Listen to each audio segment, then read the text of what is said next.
அனைவருக்கும் வணக்கம்.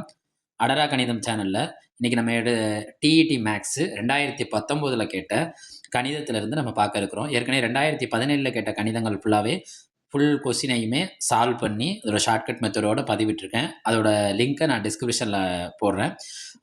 அடரா கணிதத்தில் இன்னைக்கு நம்ம பார்க்க எடுத்துக்கிட்ட தலைப்பில் கணக்கு எடுத்துக்கிட்டோம்னா, ஒரு பள்ளியில பெண்கள்ல 1/5 பாகமும் ஆண்கள்ல 1/4 பாகமும் யாருக்கு குறைவாக உள்ளனா 12 வயதுக்கு குறைவாக உள்ளனர். ஒரு பள்ளியில பயிலும் மொத்த மாணவர்களோட எண்ணிக்கை எவ்வளோனா 1000. அதுல பெண்கள்ங்கிறது 2/5 பாகம் என கொண்டால் 12 வயது மற்றும் அதற்கு அதிகமான வயதுள்ள மாணாக்கர்களோட எண்ணிக்கை. இப்போ ஸ்கூல்ல எத்தனை பேர் இருக்காங்கன்னு பார்க்குறப்ப 1000 பேர் இருக்காங்க. மொத்தம் எத்தனை பேர் இருக்காங்க? 1000 பேர். மொத்தம் 1000 மாணாக்கர்கள் இருக்காங்க. இதில் 12 வயதுக்கு குறைவா பெண்களில் எத்தனை பகுதி இருக்காங்கன்னா 5 பாகம். 1/5 பாகம். எதில்? 1000ல் 5ல் ஒரு பாகங்கிறப்ப 5ஆல் அடித்தா போதும். 2 5 10. அப்போ எத்தனை பேர் இருக்காங்கன்னா 200 பேர். யாருன்னா பெண்கள் 12 வயதுக்கு குறைவாக இருக்காங்க. 12 வயதுக்கு குறைவாக இருக்காங்க. அடுத்து ஆண்கள் எத்தனை பாகம் இருக்காங்கன்னா, இப்போ பெண்களை கண்டுபிடிச்ச பிறகு ஆண்கள் நீங்கள் போய் தனியாக கண்டுபிடிக்கணுங்கிற அவசியமே கிடையாது. ஒரு ஸ்கூலில் 1000 மாணாக்கர்கள் ஆண்கள் பெண்கள்ங்கிறப்ப நம்ம பெண்களை கண்டுபிடிச்சோன்னே அதுலேருந்து கழிச்சா பாக்கி இருக்கிறதா யாருன்னா ஆண்கள். ஆண்கள் எவ்வளோ இருக்காங்கன்னா 800 பேர். இது அவங்க சொன்ன அந்த 1/4 பாகத்தில் கண்டுபிடிச்சாலும் இந்த 800 தான் வரும். ரைட்டு, கண்டுபிடிச்சிட்டோம். இப்போ 12 வயதுக்கு உட்பட்ட ஆண்கள் எவ்வளோன்னா, ஆண்கள் மொத்தம் 800. அதில் 12 வயதுக்கு உட்பட்ட ஆண்கள் யாருன்னு கண்டுபிடிக்கணும். 12 வயதுக்கு உட்பட்ட ஆண்கள்னா இந்த 1/4 பாகம் சொன்னோமா, அந்த 1/4 பாகத்தில் இந்த 800 பேரில் எவ்வளோ பேருன்னு பார்க்கணும். பார்த்தா நம்மளுக்கு எவ்வளோ பேர் கிடைக்கிறாங்க? 200 பேர் கிடைக்கிறாங்க. யார்? 12 வயதுக்கு உட்பட்ட ஆண்கள் 200 பேர். அவங்க கேள்வியில் என்ன கேட்குறாங்கன்னா, அதில் பெண்கள் 2/5 பாகம் என கொண்டால் 12 வயது மற்றும் அதற்கு அதிகமான வயதுள்ள மாணாக்கர்களின் எண்ணிக்கை எவ்வளோ? 12 வயது மற்றும் அதற்கு அதிகமான வயதுள்ள மாணாக்கர்களோட எண்ணிக்கை கேட்குறாங்க. ஒன்றுமே கிடையாது. 12 வயது மற்றும் அதற்கு அதிகமாக கேட்குறப்ப நம்ம என்ன செய்யணும்னா, ஃபஸ்ட்டு 12 வயதுக்கு உட்பட்ட பெண்கள் இருக்காங்கல்ல, அதுலேருந்து கழிச்சிட்டோம்னா 12 வயதுக்கு அதிகமான பெண்கள் கிடச்சிடுவாங்க. அப்போ 1லேருந்து 12 வயதுக்கு உட்பட்ட பெண்கள் எத்தனைனா 1ல் 5 பாகம் இன்ட்டு எவ்வளோ பேர் சொல்லியிருக்கோம்? பெண்களில் 200 பேர் ப்ளஸ் ஆண்கள்லையும் 1/4 பாகம் இருக்கா, அதை 1லேருந்து கழிச்சிட்டோம்னா பாக்கி எத்தனை ஆண்கள் இருக்காங்க? 800. ரைட்டா? அப்போ இதில் 1லேருந்து ஒரு நம்பரை நம்ம கழிக்கிறப்ப அது இடையில ப்ளஸ்ஸாக இருந்தால் பகுதியோட தொகுதியை கூட்டணும், மைனஸாக இருந்தால் பகுதியிலேருந்து தொகுதியை நம்ம என்ன செஞ்சிடணும்? கழிச்சிடணும். அப்போ இது மைனஸாக இருக்கிறதுனால பகுதியிலேருந்து தொகுதியை கழிச்சா நம்மளுக்கு என்ன கிடைக்குன்னா 4/5 பெருக்கல் 200. இதில் பகுதியிலேருந்து தொகுதியை கழிச்சோம்னா 3/4 பெருக்கல் 800. இதை அடித்தோம்னா என்ன நம்மளுக்கு கிடைக்கும்? 4 5 20 40. இதை அடித்தோம்னா என்ன கிடைக்கும்னா 200. 4 40 சேர்ந்தால் நம்மளுக்கு எவ்வளோ கிடைக்கும்னா 4 பெருக்கல் 40 ப்ளஸ் 3 பெருக்கல் 200. 4 40 எவ்வளோனா நம்மளுக்கு 160. 3 200 சேர்ந்தால் நம்மளுக்கு எவ்வளோனா 600. நம்மளோட விடை என்ன? 760. அவங்க விடையில் என்னென்ன ஆப்ஷன் கொடுத்துருக்காங்கன்னா, ஏங்கிற ஆப்ஷன் என்ன கொடுத்துருக்காங்கன்னா 770, பிங்கிறது 760, சிங்கிறது 670, டிங்கிறது 660. இப்போ நம்ம கண்டுபிடிச்ச விடை என்ன? 770. 760 அதுதான் அதோட விடையாக மாறிடுது. அடுத்த கணக்கு, ஒரு வட்ட வடிவிலான இதே மாதிரி கணக்கு அடுத்த டெட்டு கொஸ்டின்லேயும் இருக்குது, நம்ம பார்ப்போம். இந்த கொஸ்டினுக்கு கொஞ்சம் இம்பார்ட்டன்ட் கொடுத்துக்கோங்க.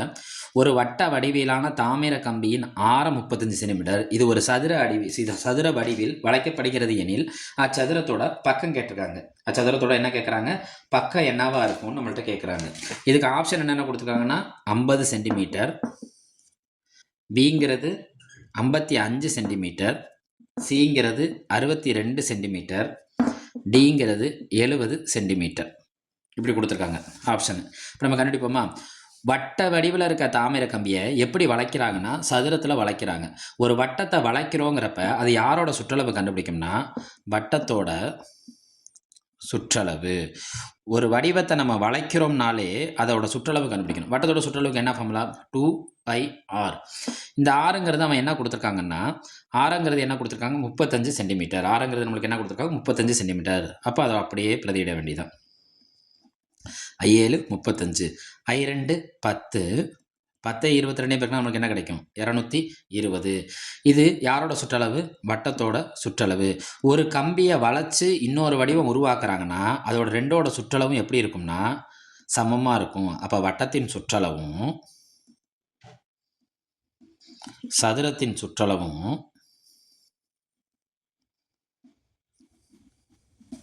எப்படி இருக்கும், சமமாக இருக்கும்.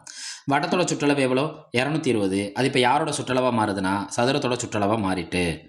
ஏன்னா நான் ஏன் இந்த சதுரத்தோட சுற்றளவாக மாற்றுறேன்னா, நம்மள்ட்ட கேள்வி என்ன கேட்குறாங்கன்னா சதுரத்தோட பக்கம் தான் கேட்டிருக்காங்க.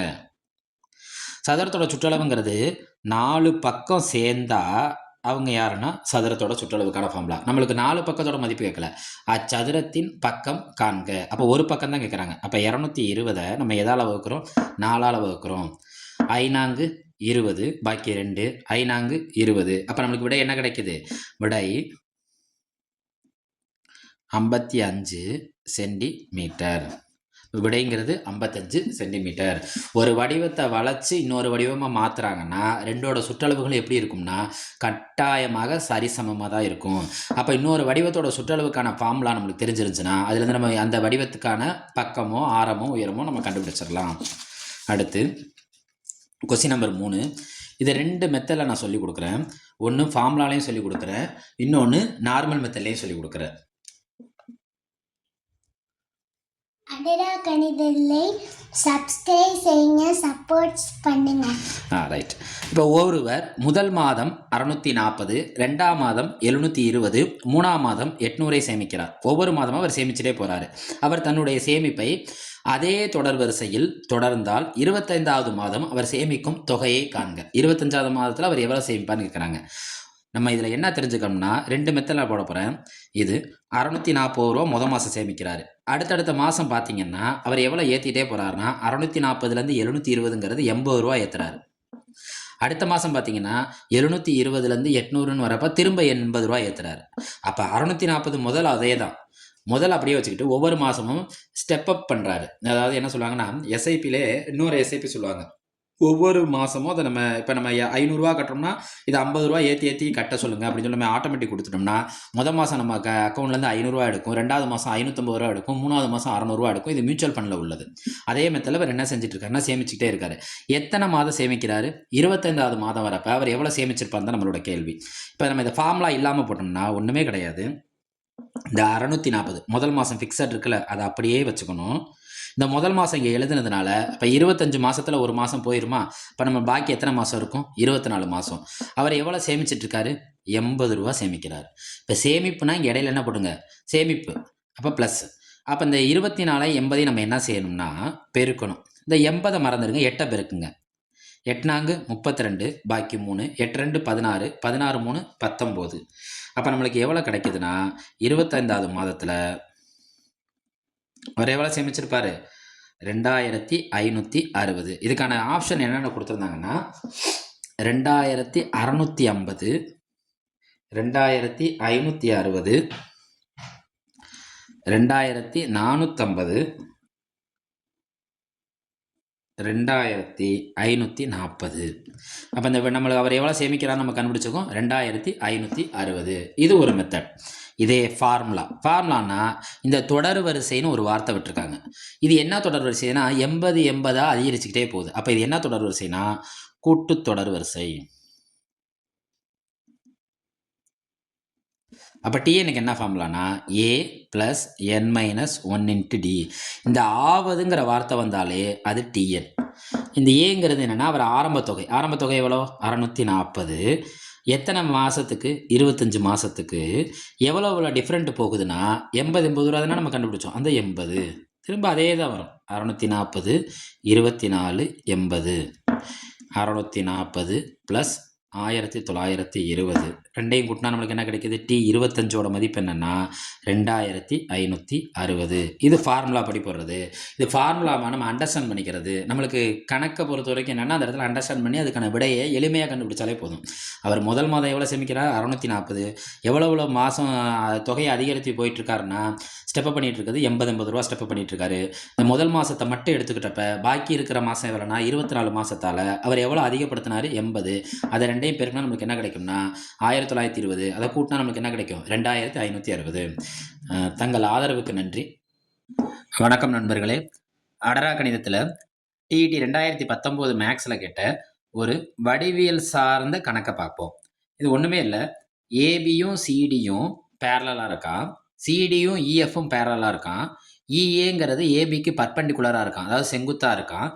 மேலும் பிஇஎஃப்ங்கிறது எவ்வளோ சொல்கிறாங்கன்னா 55 டிகிரின்னு சொல்லிட்டாங்க. பிஇஎஃப்ங்கிறது என்ன சொல்லிட்டாங்கன்னா 55 டிகிரின்னு சொல்லிட்டாங்க. சொன்னால் XYZோட மதிப்பு கேட்குறாங்க. யாரோட மதிப்பு? XYZோட மதிப்பு கேட்குறாங்க. இதில் நம்ம தெரிஞ்சுக்க வேண்டியது ஒன்றுமே பெரிய விஷயமே இல்லை. இந்த கணக்கோட விடை ஆராய்ஞ்சோம்னா இந்த 2Z 45 டிகிரி வருது, இந்த 2Z 35 டிகிரி வருது. ஃபஸ்ட்டு இந்த 4 விடையில் ஃபஸ்ட்டு இந்த 2 விடையை உருவாக்குவோம். அந்த 2 விடையிலேருந்து எந்த 2 விடைங்கிறத கண்டுபிடிப்போம். இதை யார் டிசைட் பண்ணுறான்னா Z தான் டிசைட் பண்ணுறான். Z வச்சு கண்டுபிடிப்போம். சரி, எப்படின்னு பார்ப்போம். அவங்க ஒரு படம் கொடுத்துருக்காங்க. ABCECDEFன்னு வச்சு படம் கொடுத்துருக்காங்க. நான் என்ன செய்கிறேன்னா இந்த படத்தை நேராக மாற்றுறேன். இந்த படத்தை நேராக மாற்றிட்டு நான் தெரிஞ்ச ஒரே ஒரு முக்கியமான விஷயத்தை அப்ளை பண்ண போகிறேன். முக்கோணத்தின் இந்த மாதிரி படம் வந்தால் அட்டன் பண்ணுங்க. அது ஒன்றும் பெரிய விஷயம் இல்லை, ரொம்ப எளிமையாக தான் இருக்கும். முக்கோணத்தின் 3 கோணங்களின் கூடுதல் எவ்வளோன்னா 180 டிகிரி.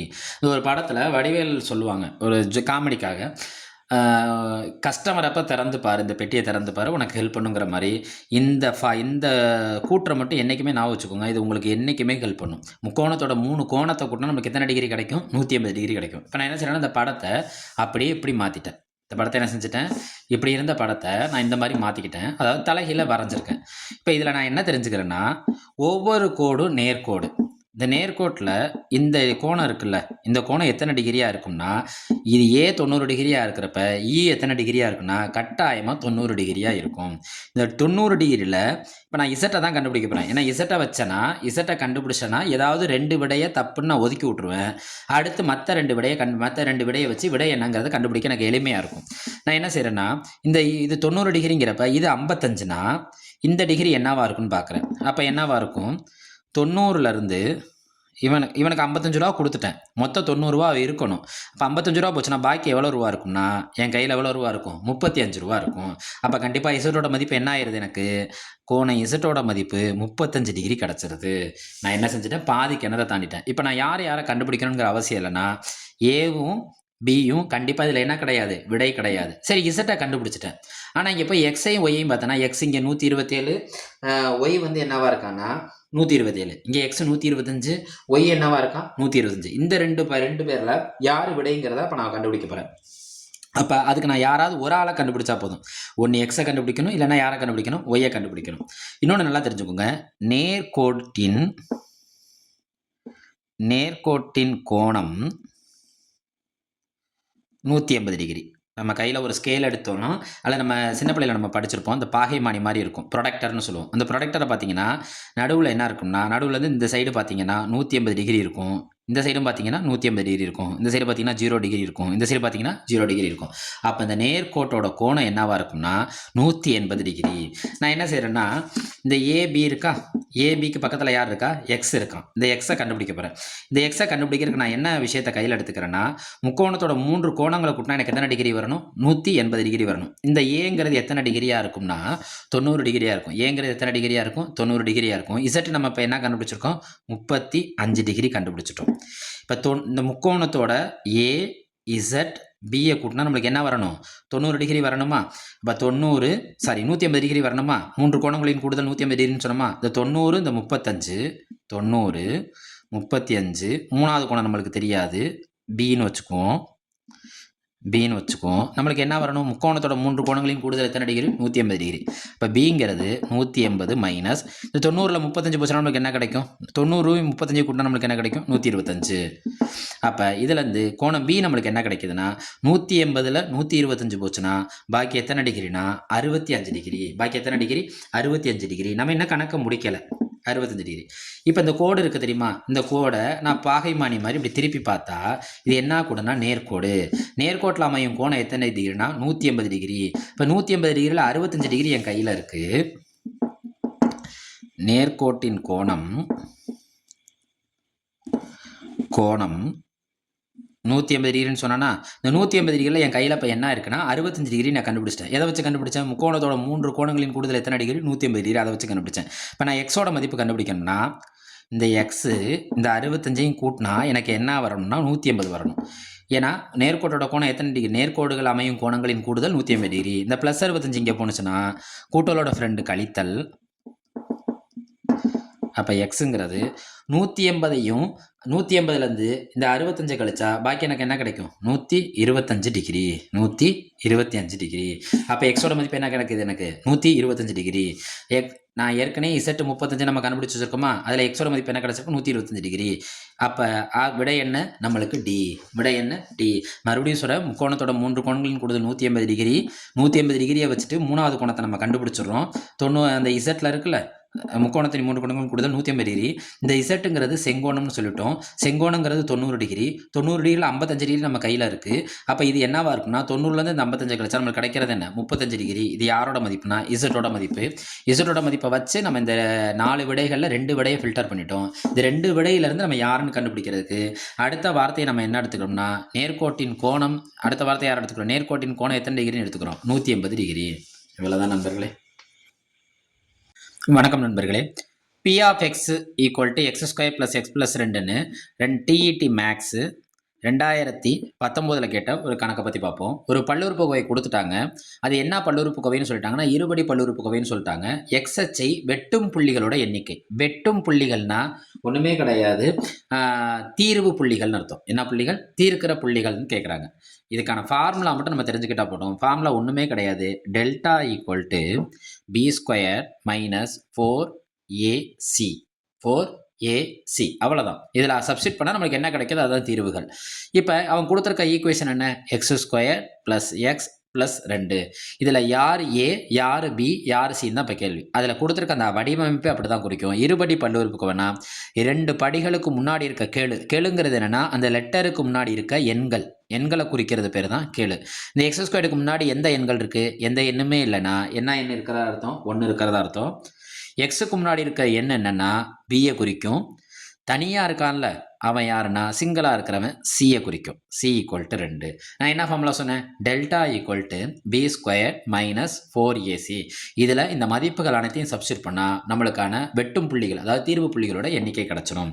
இப்போ டெல்டா ஈக்குவல் டு பிங்கிறது என்ன? 1 ஸ்கொயர் மைனஸ் 4 1 2. 1 மைனஸ் 4 2 என்ன? 8.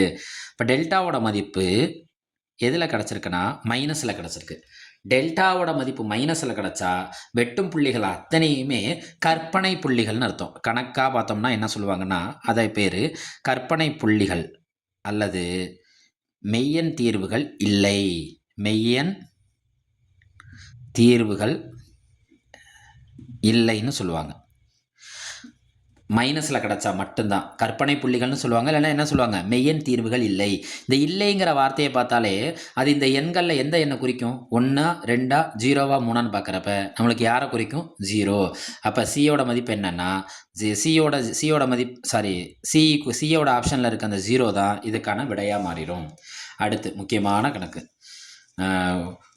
இதை விரிவாக்கமாக பார்த்தோம்னா பெருசாக தெரியும். நான் ஏற்கனவே பல வீடியோவில் சொன்ன மாதிரி தான், எது கேள்வி பெருசாக இருக்கோ அதுக்கான விடை ரொம்ப எளிமையாக இருக்கும். ஒரு பழ வியாபாரி என்ன செய்கிறாரு? 150 ரூபா வீதம் 8 திராட்சை பழ பெட்டிகளை வாங்குகிறார். 8 பெட்டியை 150 ரூபா விலைக்கு வாங்குறாரு. ஒரு பெட்டி 150 ரூபா விலைக்கு 8 பெட்டியை வாங்குறாரு. அதில் ஒரு பெட்டி என்ன ஆயிடுதுன்னா பழங்கள் கெட்டு விட்டன. அப்போ அவர்கிட்ட எத்தனை பெட்டி இருக்கும்? 7 பெட்டி தான் இருக்கும். மீதமுள்ள 7 பழப்பெட்டிகளை, அதாவது மீதமுள்ள பழப்பெட்டிகளை 190 வீதம் விற்கிறாரு. அவர் 150 ரூபாய்க்கு தான் வாங்கியிருக்காரு. ஒன்று கெட்டு போனோன்னு பயந்துட்டாரு. 190% விட்டு விடுகிறார். எனில் அவர் அடையும் லாபத்தை அல்லது நஷ்டத்தை அவங்க எதுனே சொல்லலை, லாபம்னு சொல்லலை, நஷ்டம்னு சொல்லலை, நம்மளை தான் கண்டுபிடிக்க சொல்கிறாங்க. ஃபர்ஸ்ட் அவர் என்ன செய்கிறாருன்னா, ஃபர்ஸ்ட் எத்தனை பெட்டியை வாங்குகிறார், அவரோட அடக்க விலையை தெரிஞ்சுக்குவோமா? 8 பெட்டியை, ஒரு பெட்டி 150 ரூபா வீதத்துக்கு வாங்குறாருன்னா அப்போ எவ்வளோக்கு வாங்குறாரு? 1200 வாங்கியிருக்காரு. அதில் எத்தனை பெட்டி அழுகி போச்சுன்னா, ஒரு பெட்டியில் உள்ள பழங்கள் கெட்டு விட்டன. அப்போ ஒரு பெட்டியை குறைச்சாலும் நம்மகிட்ட எத்தனை பெட்டி இருக்கும்? 7 பெட்டி இருக்கும். ஆனால் 7 பெட்டி 150 ரூபாய்க்கு விற்கல. எவ்வளோக்கு விற்கிறாரு? 190 ரூபாய்க்கு விற்கிறாரு. அப்போ எவ்வளோ? 1330 ரூபா. அப்போ இதுக்கான வித்தியாசம் எவ்வளோ வருதுன்னா, எவ்வளோ வருது? 1330ல் 1200 போச்சுன்னா 1000ல் 1000 போயிடும். 300ல் 200 போச்சுன்னா 100, 130. இந்த 130ங்கிறது அவர் அடைந்த லாபமா நஷ்டமா? அப்போ லாபம். அப்போ நம்மளுக்கான விடை ஒன்று பியில் இருக்கும், இல்லைன்னா எதில் இருக்கும்? சியில் இருக்கும். இப்போ கண்டிப்பாக ஏவும் டியும் என்ன செய்யாது? கிடையாது. அப்போ விடைகளில் 2 ஒதுக்கிட்டோம்னா 2 விடைகளுக்கு தான் நம்மளுக்கான போராட்டம் இருக்கும். என்றைக்குமே ஒரு சதவீதம் கேட்குறான், லாப சதவீதம் கேட்டாலும் சரி, நஷ்ட சதவீதம் கேட்டாலும் சரி, யாரை வச்சு முடிவு எடுக்கணும்னா நம்ம போட்ட முதல்ல வச்சு தானே முடிவு எடுக்கணும். இந்த கணக்கை பொறுத்த வரைக்கும் அந்த முதலுங்கிறது என்னென்னா அடக்க விலை. முதலுங்கிறது என்ன? அடக்க விலை. இப்போ யாரோட சதவீதத்தை காண போகிறோம்? கண்டிப்பாக லாப சதவீதம். லாப சதவீதத்துக்கு என்ன ஃபார்முலானா, அவர் அடைந்த லாபம், அவர் எவ்வளோ முதல் போட்டிருக்காரு, அந்த அடக்க விலை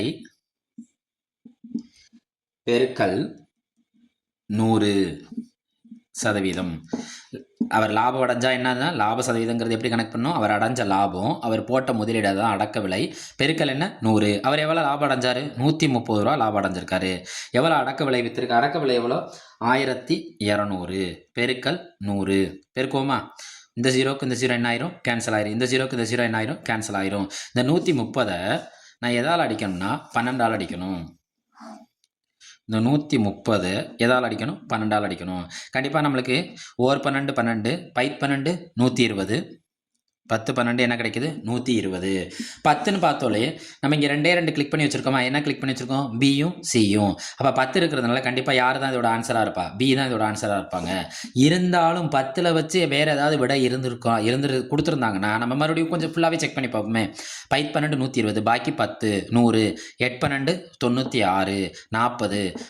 40ல் எத்தனை 12 இருக்குது? 3 12 36, 40, 3 12 36. அப்போ 3 3 என்ன ஆகிட்டே இருக்கும்? போயிட்டே இருக்கும். அவர் அடைந்த லாப சதவீதம் எவ்வளோ?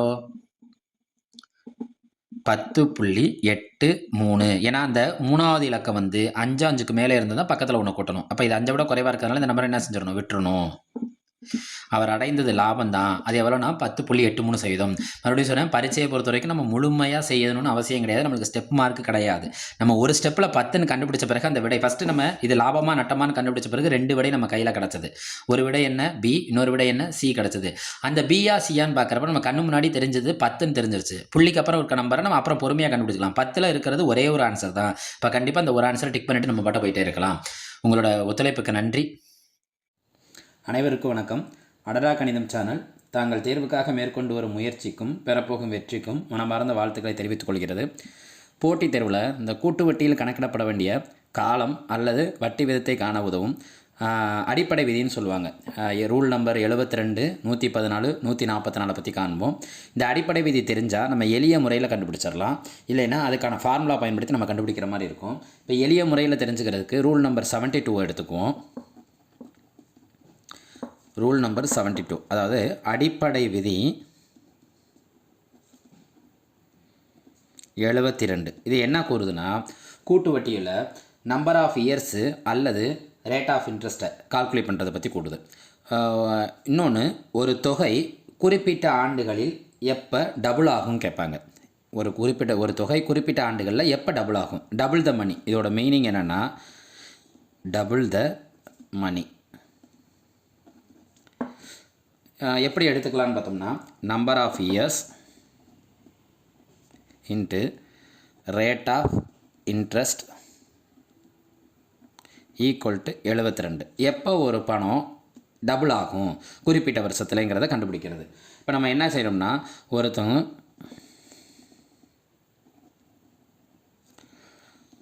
6% ரேட் ஆஃப் இன்ட்ரெஸ்ட்டில் இன்வெஸ்ட் பண்ணாங்கன்னா எப்போ அவங்க பணம் டபுள் ஆகும், எப்போ அவங்களோட பணம் டபுள் ஆகும்னு கேட்குறாங்க. நம்பர் ஆஃப் இயர்ஸ் பெருக்கல்ல இருக்கா, பெருக்கலோட ஃப்ரெண்டு வகுத்தல். 6 6 ஓர் 6 பாக்கி 1 2 6 12. அப்போ 6% இன்ட்ரெஸ்ட்டில் ஒருத்தவங்க ஒரு பணத்தை முதலீடு பண்ணிகிட்டே வந்தாங்கன்னா 12 வருஷத்தில் அவங்க பணம் என்னவாகும்? 12 இயர்ஸில் அவங்க பணம் டபுள் ஆகும். இப்போ அடுத்து எடுத்துக்கோங்க, ஒருத்தவங்க 9% இன்ட்ரெஸ்ட்டில் இன்வெஸ்ட் பண்ணிட்டு வராங்க. ஒரு பேங்க்லேயே கூட வச்சுக்கோங்க, இது போட்டித் தேர்வை தாண்டி நம்ம பொதுவாகவும் தெரிஞ்சுக்கலாம். 9% இன்ட்ரெஸ்ட்டில் பேங்க்கில் இன்வெஸ்ட் பண்ணிட்டு வராங்கன்னா அப்போ எப்போ அவங்க பணம் டபுள் ஆகும்? 9%னால் அதே தான், number of years into 9% 72. Number of years தான் நம்மளுக்கு வேணும், எத்தனை வருஷம் தானே நம்மளுக்கு தேவை. அப்போ 72 பெருக்கல்ல இருக்க 9 அங்கிட்டு போகிறப்ப என்ன ஆகும்னா வகுத்தல் ஆகும். 9 9 8 9 72. அப்போ அவங்க பணம் எப்போ டபுள் ஆகும்? 8 இயர்ஸில் அவங்க பணம் என்ன ஆகும்? Double the money. Suppose 12% rate of இன்ட்ரெஸ்ட்டில் ஒருத்தவங்க போட்டுருக்காங்க. இது நம்ம இந்த மியூச்சுவல் ஃபண்ட் வச்சுருக்கவங்களுக்குலாம் பொருந்தும். 12%ல் நம்ம இன்வெஸ்ட் பண்ணிகிட்டே வருவோம். அப்போ இன்ட்டு 12% ஈக்குவல் டு 72. அப்போ எப்போ அவங்க பணம் டபுள் ஆகும்? இந்த பெருக்கல்ல இருக்க 12 இங்கிட்டு போனால் என்ன ஆகும்? வகுத்தல் ஆகும். I12 60, R12 72. அப்போ அவங்க பணம் எப்போ டபுள் ஆகும்? 6 இயர்ஸில் டபுள் ஆகும். சரி, ரூல் நம்பர் 72 எதை மென்ஷன் பண்ணுதுன்னா, ஒரு கூட்டு வட்டியில் அதன் தொகை டபுள் த மணியை மட்டும்தான் மென்ஷன் பண்ணுது. இதே ரூல் நம்பர் 114 எதை மென்ஷன் பண்ணுதுன்னா, இப்போ பணம் டபுள்னு சொல்லிட்டோமா, அதே பணம் நம்மளுக்கு ட்ரிபிள் ஆகணும், மும்மடங்கு ஆகணும். ஒரு பேங்க்கில் நம்ம இன்வெஸ்ட் பண்ணியிருப்போம், கூட்டு வட்டியில் இன்வெஸ்ட் பண்ணியிருப்போம். அந்த பணம் வந்து குறிப்பிட்ட காலத்தில் எப்போ இந்த பர்சன்டேஜ் இன்ட்ரெஸ்ட்டில் ட்ரிபிள் ஆகும், மும்மடங்கு ஆகுங்கிறதான் கேள்வி. அதான் என்னென்னா ரூல் நம்பர் 114. அதுக்கு நம்ம எதை எடுத்துக்கணும்னா ரூல் நம்பர் 114 எடுத்து கண்டுபிடிச்சிக்கலாம். இது எப்போ மணி? ட்ரிபிள் த மணி. இதெல்லாம் போட்டித் தேர்வில் அடிக்கடி கேட்குறது.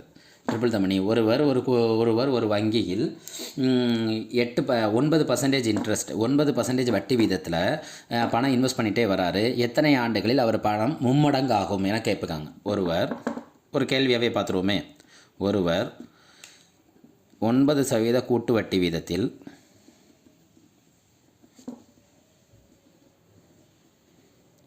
வீதத்தில் தொடர்ந்து முதலீடு செய்து வருகிறார். கூட்டு வட்டி வீதத்தில் செய்த முதலீட்டுத் தொகை எத்தனை ஆண்டுகளில்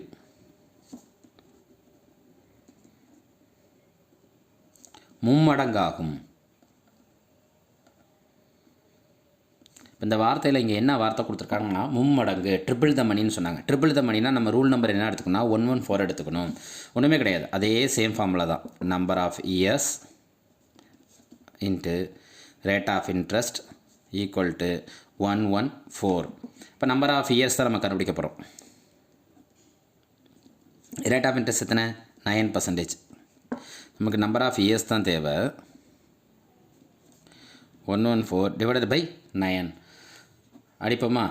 59 45, 69 59 90, 11 99, 12 108, 13 117. அப்போ 12 108. பாக்கி எவ்வளோ இருக்குது? 114ல் 108 போச்சுன்னா பாக்கி எவ்வளோ இருக்குது? 6. அப்போ 12 வருடம். நியரஸ்ட்டு எந்த வருடம்னா 12 வருடத்தில் அது என்னவாகும்? ட்ரிபிள் த மணி ஆகும், மும்மடங்கு ஆகும். அடுத்து ஒருவர் அதே கேள்வி தான் 6% எடுத்துக்குவோம். எத்தனை பர்சன்டேஜ்? 6%ல் எத்தனை ஆண்டுகளில் மும்மடங்கு ஆகும்னு கேட்குறாங்க. அப்போ எடுத்துக்குவோம் number of years into rate of interest. கேள்வியில் மும்மடங்குன்னா நம்ம என்ன நம்பர் யூஸ் பண்ணணும்? 114. அப்போ நம்பர் ஆஃப் இயர்ஸ் தானே தேவை. எத்தனை பர்சன்டேஜ் இன்ட்ரெஸ்ட்? 6% இன்ட்ரெஸ்ட்.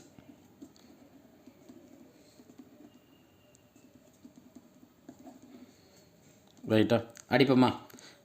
1 6 ஆர் 6, பாக்கி 5 54. 54ல் எத்தனை இருக்கும்? 9 9 54. அப்போ அவரோட பணம் எத்தனை வருஷத்தில் மும்மடங்கு ஆகும்னா 19 வருஷம் எடுத்துக்கும். ஒரு பணம் இன்வெஸ்ட் பண்ணியிருக்காருன்னா 6%ல் இன்வெஸ்ட் பண்ணியிருக்காருன்னா அவர் பணம் எப்போ மும்மடங்காகும்? அது எடுத்துக்கிற காலம் வந்து 19 வருஷம். எத்தனை வருடம்? 19 வருடம் எடுத்துக்கும். அடுத்து ஒருவர் 8% இன்வெஸ்ட் பண்ணிகிட்டே வராரு. எப்போ மும்மடங்கு ஆகும்னு கேட்குறாங்க. அதே சேம் தான். Number of years, rate of interest 114 மும்மடங்குங்கிறதுனால. இப்போ number of years into 8% equal to 114. Number of years தானே நம்மளுக்கு கால்குலேஷன் வேணும். 1 8, பாக்கி எவ்வளோ இருக்கும் 3. 34 4 8 32, பாக்கி 2. அப்போ எத்தனை வருடம் எடுத்துக்கும்? 14 வருடம் 2 மாதம் நியரஸ்ட்டாக எடுத்துக்கும். ரைட், இது ரூல் நம்பர் 114. நம்ம பார்த்தது ஃபஸ்ட்டு என்ன பார்த்தோம்? ரூல் நம்பர் 72 முடிச்சிட்டோம். இப்போ என்ன பார்த்தோம்? Rule number 114. 72 எப்போ எடுத்துக்கணும்? 2 இயர்ஸ்க்கு எடுத்துக்கணும். அதாவது 2 மடங்குக்கு, 2 டைம்ஸ்க்கு எடுத்துக்கணும். 114 எப்போ எடுத்துக்கணும்? 3 டைம்ஸ்க்கு எடுத்துக்கணும். அதாவது நம்மளோட பணம் 2 மடங்கு ஆகிறதுக்கு ரூல் நம்பர் 72 எடுத்துக்கணும். நம்ம பணம் 3 மடங்கு ஆகுதுன்னு ஒரு கொஸ்டினில் இருந்துச்சுன்னா ரூல் நம்பர் 114 எடுத்துக்கணும். அப்போ ரூல் நம்பர் 144ங்கிறது என்னென்னா, நம்மளோட பணம் எத்தனை மடங்கு ஆகும்னா 4 மடங்காக ரூல் நம்பர் 114 எடுத்துக்கணும்.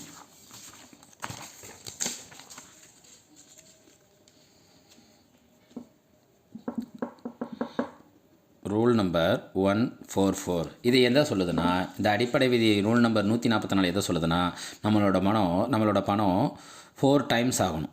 எத்தனை டைம்ஸ்? 4 டைம்ஸ் ஆகணும். 4 மடங்கு ஆகணும்.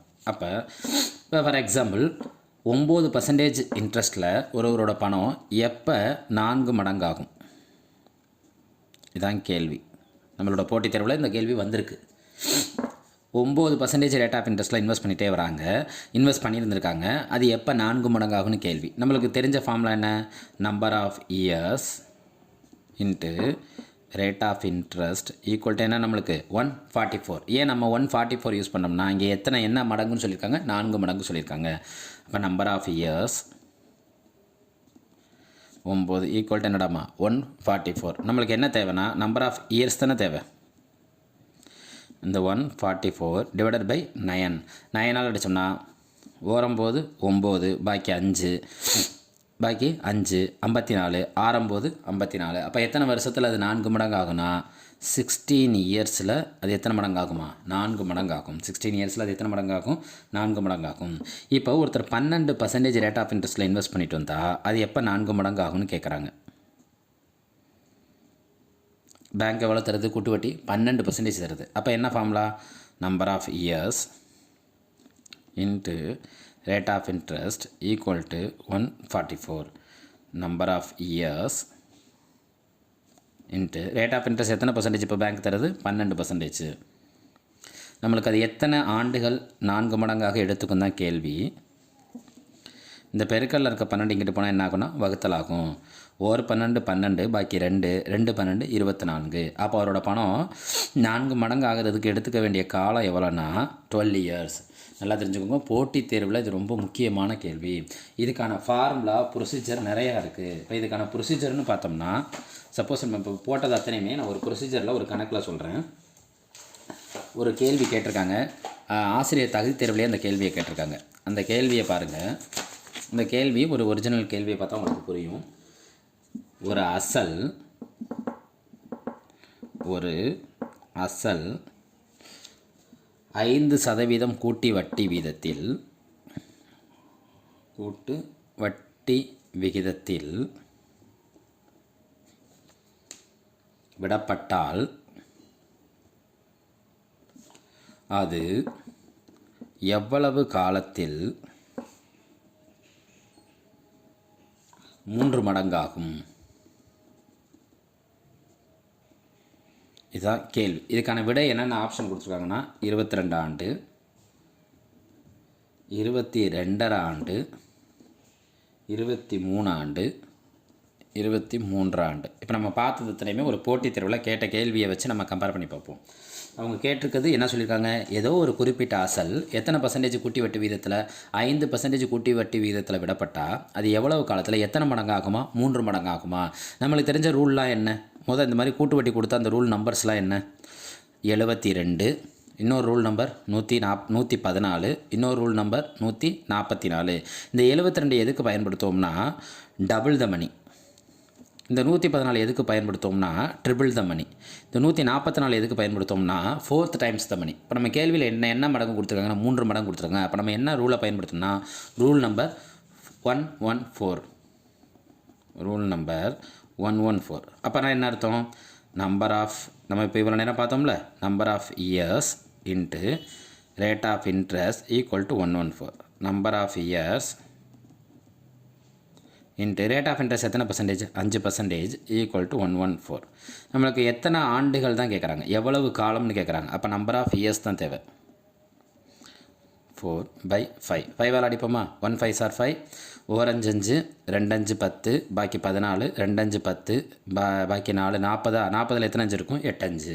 அப்போ நம்மளுக்கு எவ்வளோ காலம் எடுக்குதுன்னா 22.8. இந்த 22.8ங்கிறது நம்மளுக்கு இங்கே இருக்க ஆப்ஷனில் எதுன்னு பார்த்தோம்னா பி ஆப்ஷன். அப்போ 22.5 ஆண்டுகள் தான் நியரஸ்ட் நம்பராக இருக்குது.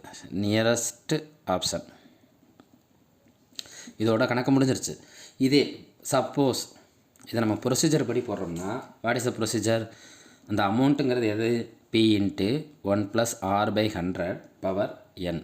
பவர் என் எத்தனை மடங்காகுதான்? அந்த போட்டிருக்க அசல் வந்து எத்தனை மடங்காகுதான்? 3 மடங்காகுதான். அப்போ 3 times of principal. 3 times of principal. 1 + rங்கிறது 5%. எத்தனை காலங்கிறத நம்மள்ட்ட கேள்வி. இந்த பி என்ன ஆயிருன்னா கேன்சல் ஆயிரும். 3 = இந்த 1. இதை என்ன செய்வோம்னா நான் ஏற்கனவே சொன்ன மாதிரி தான், பகுதியும் விகுதிக்கு பக்கத்தில் 1 கூட்டினாலும் சரி 1 கழித்தாலும் சரி, கூட்டியிருந்தால் பகுதியோட தொகுதியை கூட்டணும், கழிச்சிருந்தால் பகுதியிலேருந்து தொகுதியை கழிக்கணும். பகுதியோட தொகுதியை கூட்டினா நம்மளுக்கு என்ன கிடைக்குன்னா 105/100 பவர் என்ன கிடைக்கும்? என். இந்த 105/100 நான் எப்படி எழுதிக்கலாம்னா 1.05 பவர் என். இப்போ நான் என்ன செய்யணும், இதை வச்சு என்னால் கணக்கு போட முடியாது. இருபுறமும் லாக் எடுக்க. அப்போ 2 சைடு நான் என்ன எடுக்கணும்? லாக் எடுக்கணும். லாக் 3 = இதுக்கு லாக் எடுத்தால் என்ன முன்னாடி வந்துடும்? லாக் 1.05. இந்த லாக் 3க்கு என்ன வேல்யூனா நம்மளுக்கு என்ன தேவை? என்ன தானே வேணும்? n = லாக் 3 இந்த பெருக்கல்ல இருக்க லாக் இங்கே வந்தால் என்ன ஆயிரும்? வகுத்தல் ஆயிரும். இந்த லாக் 3யோட வேல்யூ என்னென்னா 0.4771. லாக் 1.05ஓட வேல்யூனா 0.021189. அப்போ இதை நம்ம சிம்பிளை பண்ணோம்னா 22.517. இது நியரஸ்ட்டு என்ன வேல்யூ கொடுக்குது? 22. இது ப்ரொசீஜர் படி போடலாம். இது ஒரு ஸ்கூல் எக்ஸாம்லையோ இல்லை காலேஜ் தியரி எக்ஸாம்லையோ கேட்டால் நம்ம ப்ரொசீஜர் படி போடலாம். நம்மளுக்கான நேரங்கிறது போட்டித் தேர்வில் ரொம்ப குறைவு. அப்போ நம்ம என்ன ஃபார்முலா யூஸ் பண்ணணும்னா ரூல்ஸ் யூஸ் பண்ண வேண்டியதான். அடிப்படை விதிகள் என்னென்ன ரூல்ஸு? 72, 114, 144. மறுபடியும் சொல்கிறேன், 72 2 டைம் ஆகிறதுக்கு, 114 நம்மளோட பணம் 3 மடங்கு ஆகிறதுக்கு, 144 நம்மளோட பணம் 4 மடங்கு ஆகிறதுக்கு. அப்போ இந்த எளிய அடிப்படை விதிகளை பயன்படுத்தினோம்னா ஒரு போட்டித் தேர்வில் நம்மளுக்கான நேரம் ரொம்ப குறைவாக இருக்கிறதுனால நம்ம எளிய முறையில் கண்டுபிடிச்சிடலாம். என்ன அதோட ஆப்ஷனை வந்து நியரஸ்ட்டாக பொருத்தி பார்க்கணும், அதை தாண்டி போயிடக்கூடாது. இப்போ 22.8னா நம்ம எப்பொழுதுமே நம்மளோட கை என்ன செய்யணும்னா அந்த புள்ளிக்கு அப்புறம் 5க்கு மேலே இருந்தால் பக்கத்தில் ஒன்று கூட்டிடுவோம். அது இங்கே செய்யக்கூடாது. அதுக்கு நியரஸ்ட் ஆன்சர் என்னென்னா 22.5. அந்த நியரஸ்ட் ஆன்சரை தான் குறிக்கணும். மாறா இந்த 23 குறிச்சிடக்கூடாது. என்ன நியரஸ்ட் ஆன்சரோ அதை குறிச்சிட்டு போயிடணும் அந்த ஆப்ஷனில் இருக்கிறத. நன்றி. அனைவருக்கும் வணக்கம். அடடா கணிதம் சேனல் தங்கள் தேர்வுக்காக மேற்கொண்டு வரும் முயற்சிக்கும் பெறப்போகும் வெற்றிக்கும் மனமார்ந்த வாழ்த்துக்களை தெரிவித்துக் கொள்கிறது. டிஇடி 2019 மேக்ஸில் கேட்ட ஒரு கணக்கை பற்றி பார்ப்போம். 11 சென்டிமீட்டர் × 4 சென்டிமீட்டர் அளவுள்ள ஒரு செவ்வக வடிவ துண்டு தாளானது ஒன்றுடன் ஒன்று மேல் பொருந்தாவாறு மடிக்கப்பட்டு ஒரு உருளை உருவாக்கப்படுகிறது எனில் உருளையின் உயரம் 4 சென்டிமீட்டர் எனில் உருளையின் கனளவு என்னன்னு கேட்குறாங்க. உருளையின் உயரம் கொடுத்துட்டாங்க, உருளையோட கனளவு. ஃபஸ்ட்டு உருளையோட கனளவுக்கு என்ன ஃபார்முலானா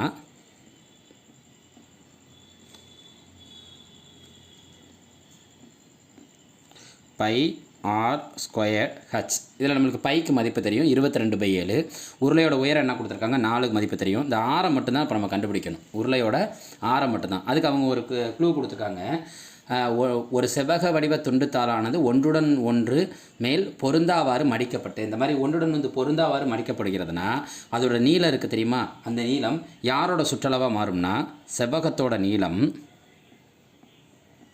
செவ்வகத்தின் நீளம்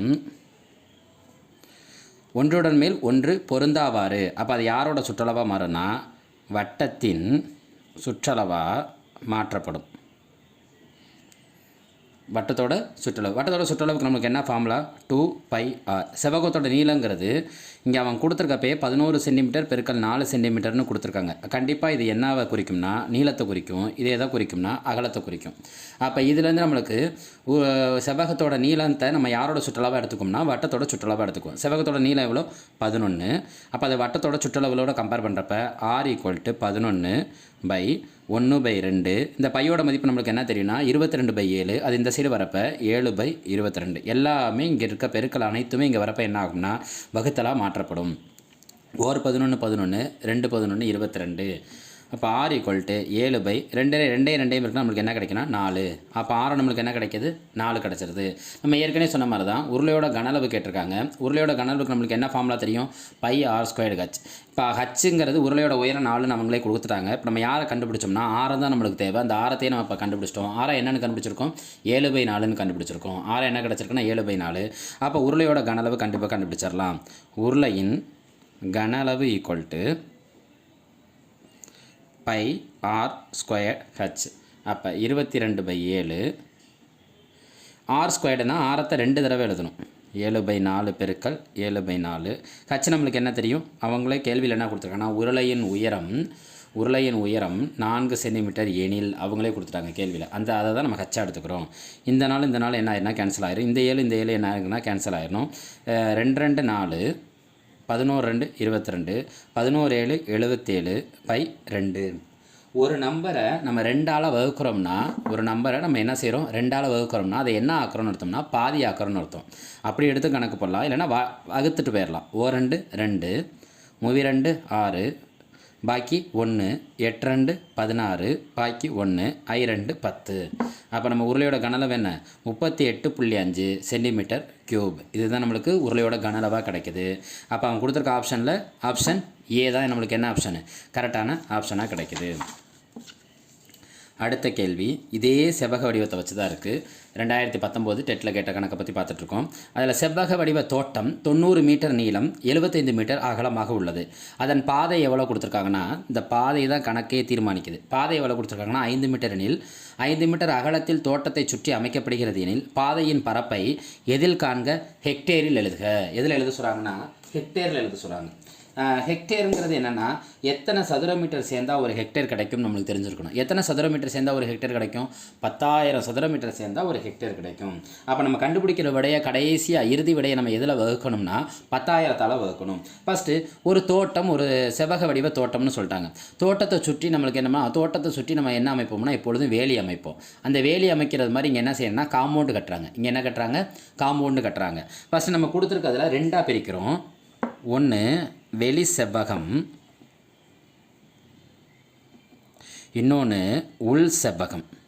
ஒன்று என்ன பிரிக்கிறோம் வெளி செவ்வகம், இன்னொன்று என்ன செய்கிறோம் உள் செவ்வகம். வெளி செவ்வகம் என்றைக்குமே என்ன இருக்குன்னா அந்த டிஃப்ரென்ஸ் காட்டும்.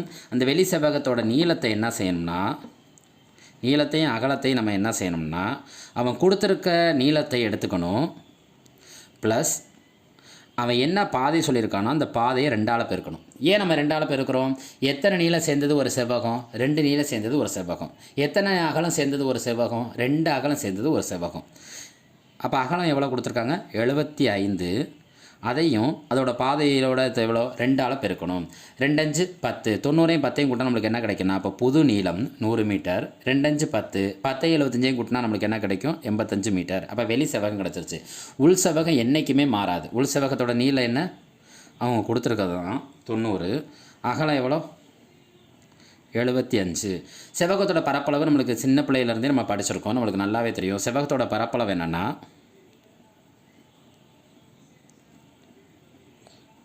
நீளம் பெருக்கல் அகலம் சதுர அலகுகள். பரப்புனாலே சதுர அலகுகள் வந்துடுவாங்க. அப்போ இதோட பரப்பை பெருக்கிறோம். வெளி செவ்வகத்தோட பரப்பை பெருக்கிறோம். வெளி செவ்வகத்தில் நம்ம புதுசாக கண்டுபிடிச்சிருக்க நீளம் எவ்வளோன்னா 100. புதிய அகலம் என்னென்னா 85. உள் செவ்வகங்கிறது அப்படியே இருக்கும்னு நம்ம சொன்னோம் 75. 100 85ஆல் பெருக்கணும் நம்மளுக்கு என்ன கிடைக்குன்னா 8500. 90 75ஆல் பெருக்கணும்னா 9 5 45, 9 7 63, 63ஓட ஒரு 47 63ஓட ஒரு 4 சேர்த்தோம்னா நம்மளுக்கு என்ன கிடைக்கும் 67. இந்த ஒரு 0 அப்படியே வந்துடும். 8500ல் 6750 போயிடுச்சுன்னா 1750 மீட்டர் ஸ்கொயர்டு. ஒரு பாதையோட பரப்புங்கிறது எப்படி இருக்கும்னா செவ்வகத்தோட வெளி செவ்வகத்தோட பரப்புலேருந்து உள் செவ்வகத்தோட பரப்பை கழிச்சு வர்றதா என்னென்னா ஒரு பாதையோட பரப்பு. எப்பொழுதுமே ஒரு பாதையின் பரப்புங்கிறது எதை குறிக்கும்னா வெளி செவ்வகத்துலேருந்து உள் செவ்வகத்தை நம்ம என்ன செய்யணும், கழிக்கணும். கழிச்சு வர பாதையின் பரப்பு நம்மளுக்கு என்ன கிடச்சிருக்கு 1750 மீட்டர் ஸ்கொயர் பாதையின் பரப்பு.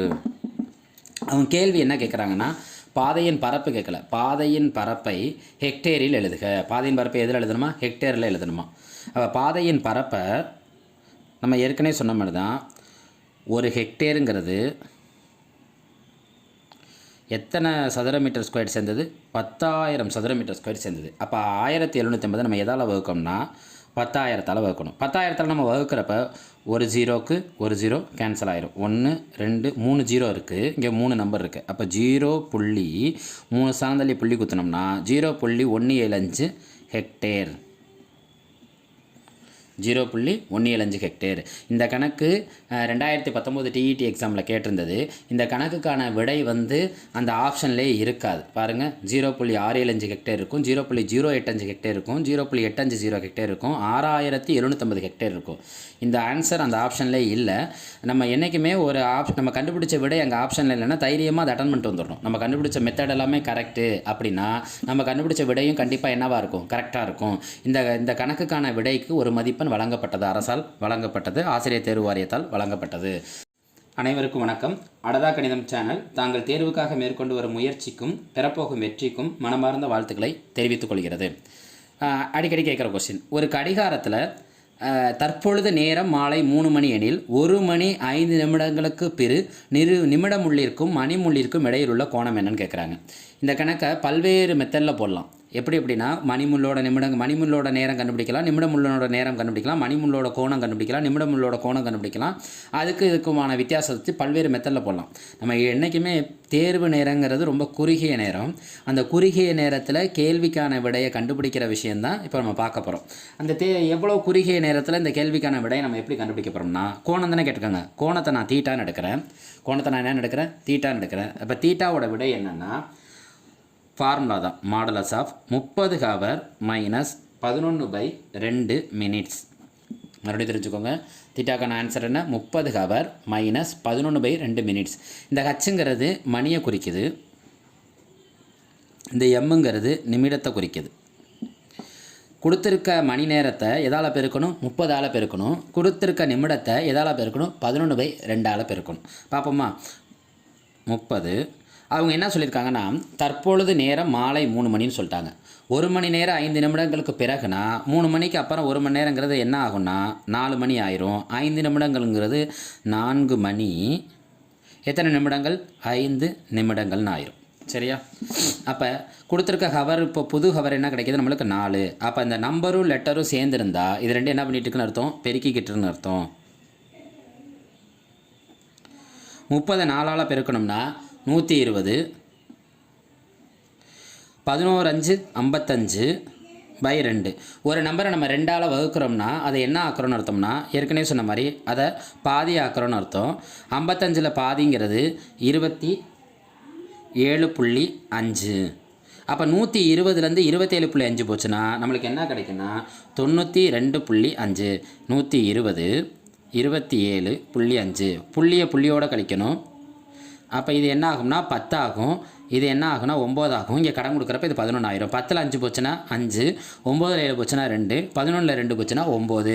அப்போ நம்ம கண்டுபிடிச்ச தீட்டா எத்தனை டிகிரி, 92.5 டிகிரி. அது எத்தனாவது ஆப்ஷனாக இருக்குது, சி ஆப்ஷனாக இருக்குது.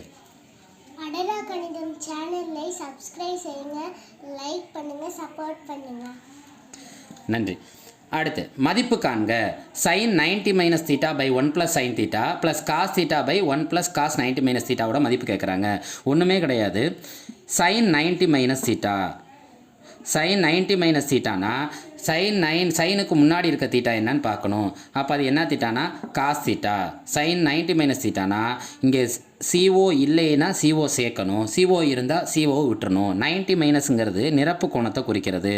நிரப்பு கோணம்ங்கிறது என்னென்னா 90 மைனஸ்லேருந்து கிடைக்கிறப்ப இங்கே சிஓ இல்லைன்னா சிஓவை சேர்க்கணும், சிஓ இருந்தால் சிஓ எடுக்கணும். இங்கே சிஓ இல்லை, அப்போ நான் சிஓவை சேர்த்தா அது கொசைனை நம்ம எப்படி எழுதுவோம், காசுன்னு தான் நம்ம படிச்சிருக்கோம். அப்போ இது cos theta.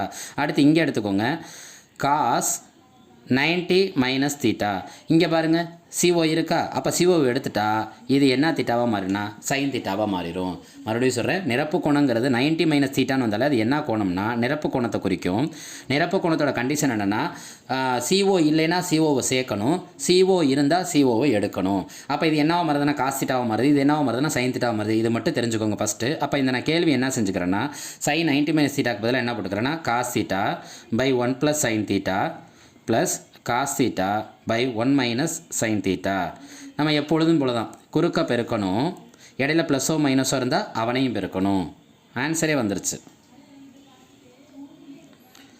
Cos theta 1 plus sine theta by 1 plus sine theta 1 minus sine theta. குறுக்க பெருக்கணும், அவனையும் பெருக்கணும். இந்த காஸ் தீட்டா உள்ளே கொண்டு போய் பெருக்கினா காஸ் தீட்டாவோட சைன் தீட்டா பெருக்கினா கிடைக்கும் cos theta sine theta plus திரும்ப இதை ரெண்டையும் உள்ளே பெருக்குங்க, cos theta plus cos theta sine theta by இதை பாருங்கள் ஒரே நம்பர் தான் ரெண்டு இடத்துலையுமே இருக்குது, நம்பரும் லெட்டரும் ஒரே மாதிரியே இருக்குது. ஆனால் ஒருத்தன் ப்ளஸில் இருக்கான், ஒருத்தன் எதில் இருக்கான் மைனஸில் இருக்கான். நம்ம சின்ன பிள்ளையில் படிச்சிருப்போம் A plus B A minus B equal to A square minus B square. ரெண்டு பேரும் கூட்டியிருக்கணும், ரெண்டு பேரும் கழிச்சிருந்தா அவங்கள நம்ம எப்படி எழுதணும், முதல் ஆள் ஸ்கொயர் மைனஸ் ரெண்டாவது ஆள் ஸ்கொயர். இந்த ப்ளஸ்ஸும் இந்த மைனஸும் இந்த ப்ளஸ்ஸும் என்ன ஆயிரும் கேன்சல் ஆயிரும். காஸ் தீட்டா ரெண்டு காஸ் தீட்டா. இது ஒரு ட்ரிக்கு, ஆனால் இது உண்மை கிடையாது, அதை நான் வச்சுக்கோங்க. முக்கோணத்தோட இரட்டையர்கள்ங்கிறது யாருன்னா சைன் தீட்டாவும் காஸ் தீட்டாவும். முக்கோணத்தோட இரட்டைகள் யார், சைன் தீட்டாவும் காஸ் தீட்டாவும். இந்த சைன் இரட்டையர்கள்னு சொன்னால் அவங்களுக்கு என்ன போடணும்னா ஸ்கொயர்டு போடணும். இவங்க இரட்டையர்களை நம்ம என்ன செய்ய முடியாது, பிரிக்க முடியாது. அப்போ அவங்களுக்கு என்ன போடணும், ப்ளஸ் போடணும். இரட்டையர்கள் பார்க்க நம்மளுக்கு எப்படி தெரிவாங்க, ஒன்றா தெரிவாங்க. ஒரு ட்ரிக் மறுபடியும் சொல்கிறேன், முக்கோணத்தோட இரட்டைகள் சைன் தீட்டா காஸ் தீட்டா. இரட்டையர்கள்னாலே பவர்லையும் 2 போடணும். இரட்டையர்கள் நம்ம என்ன செய்ய முடியாது, பிரிக்க முடியாது. அப்போ சேர்த்துலதுன்னா அவங்களுக்கு வேல்யூ என்ன 1. அப்போ இதுலேருந்து பார்த்தோம்னா சைன் ஸ்கொயர் 1 இங்கே இருக்குது, சைன் ஸ்கொயர் தீட்டா இங்கே கழிச்சிருக்காங்க, 1 வந்துட்டாங்க, சைன் ஸ்கொயர் தீட்டா வந்துட்டாங்க. அப்போ இரட்டையர்களை யார் வரலைன்னு பார்க்கணும், சைனும் வந்துட்டாங்க 1 வந்துட்டாங்கன்னா அப்போ யார் வரலை, காசு வரலை. அப்போ கீழே நம்ம காஸ் ஸ்கொயர் தீட்டான்னு எழுதணும். இங்கே காஸ் ஸ்கொயர்டு இருக்குது, இங்கே காசு இருக்குது. அப்போ ஒரு காசுக்கு இங்கே இருக்க ஒரு காசு கேன்சல் ஆயிரும் by 2 by cos theta. 2 by cos theta. நான் காசு இங்கே தலைகிலியாக இருக்குது, காசோட தலைகிலி சீக்கன், காசோட தலைகிலி சீக்கன். இது கணக்காக நம்ம நான் வச்சுக்கணும். தங்கள் ஒத்துழைப்புக்கு நன்றி. அனைவருக்கும் வணக்கம். அடரா கணிதம் சேனல் தாங்கள் தேர்வுக்காக மேற்கொண்டு வரும் முயற்சிக்கும் பெறப்போகும் வெற்றிக்கும் மனமார்ந்த வாழ்த்துக்களை தெரிவித்துக் கொள்கிறது. டிஇடி 2019 மேக்ஸில் கேட்ட இன்னொரு கணக்கை பார்ப்போம். ஒரு பையில் 5 சிவப்பு மற்றும் சில நீல நிற பந்துகள் உள்ளன. அப்பையிலிருந்து ஒரு நீல நிற பந்தை எடுப்பதற்கான நிகழ்தகவு ஒரு சிவப்பு நிற பந்தை எடுப்பதற்கான நிகழ்தகவின் 3 மடங்கு எனில் அப்பையில் உள்ள நீல நிற பந்துகளின் எண்ணிக்கையை காண்க. இதுதான் கேள்வி. இந்த கணக்கு எல்லாமே நிகழ்தகவு கணக்கில் எல்லாமே ஃபஸ்ட் நம்ம என்ன தெரிஞ்சுக்கணும், எஸ்ஸுங்கிறது கண்டுபிடிக்கணும். எஸ்ஸுங்கிறது யார், என்ஆஃப்எஸ்ஸுங்கிறது யாருங்க. எஸ்ஸுங்கிறது இங்கே எதை பற்றி பேசிகிட்டு இருக்கோம்னா பந்துகள். என்னென்ன கலரில் இருக்குது, சிவப்பு கலரில் இருக்குது, நீல கலரில் இருக்குது. அப்போ இது ரெண்டும் சேர்ந்தது தான் பந்துகள். அப்போ என்ஆஃப்எஸ்ஸுங்கிறது இந்த பந்துகளோட எண்ணிக்கை கூடுதல். சிவப்பு எத்தனை இருக்குது, 5 எழுதிடலாம். ஆனால் நீல எத்தனை இருக்குது, சில நீல நிற பந்துகள். இந்த சிலங்கிறது எத்தனை நீல நிற பந்துன்னு அவங்க கொடுக்கல. அப்போ நான் தெரியாத நீல நிற பந்தை என்ன எடுத்துக்கிறேன்னா எக்ஸ்ன்னு எடுத்துக்கிறேன். அப்போ நீல நிற பந்தை நீல நிற பந்துகளின் எண்ணிக்கையை நான் என்னென்னு வச்சுக்கிறேன் எக்ஸ்.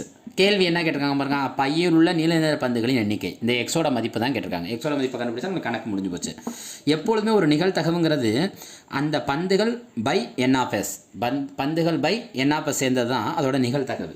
சிவப்பு எத்தனை இருக்குது, சிவப்பு நீலம் நான் 2ஆக பிரிச்சுக்கிறேன். சிவப்பு எத்தனை இருக்குன்னா 5 பை அந்த என்ஆஃப்எக்ஸ். நீலம் எத்தனை இருக்குது தெரியாது, எக்ஸு பை 5 + எக்ஸு. அந்த மொத்த எண்ணிக்கை எங்கே வந்துடணும், கீழே வந்துடணும். நம்ம படிச்சிருப்போம் P of A = N of A by N of S. சிவப்பு எத்தனை இருக்குது 5, 5/5 + எக்ஸு. நீல எத்தனை இருக்குது x/5 + எக்ஸு. இப்போ அவன் கொடுத்துருக்க கண்டிஷன் என்னென்னா நீல நிற பந்துங்கிறது அவன் என்ன கண்டிஷன் கொடுத்துருக்கான்னு பார்த்துக்கோங்க. நீல நிற பந்துங்கிறது சிவப்பு நிற பந்தை எடுப்பதற்கான நிகழ்தகவின் எத்தனை மடங்கா 3 மடங்கு. மடங்குனா பெருக்கல்.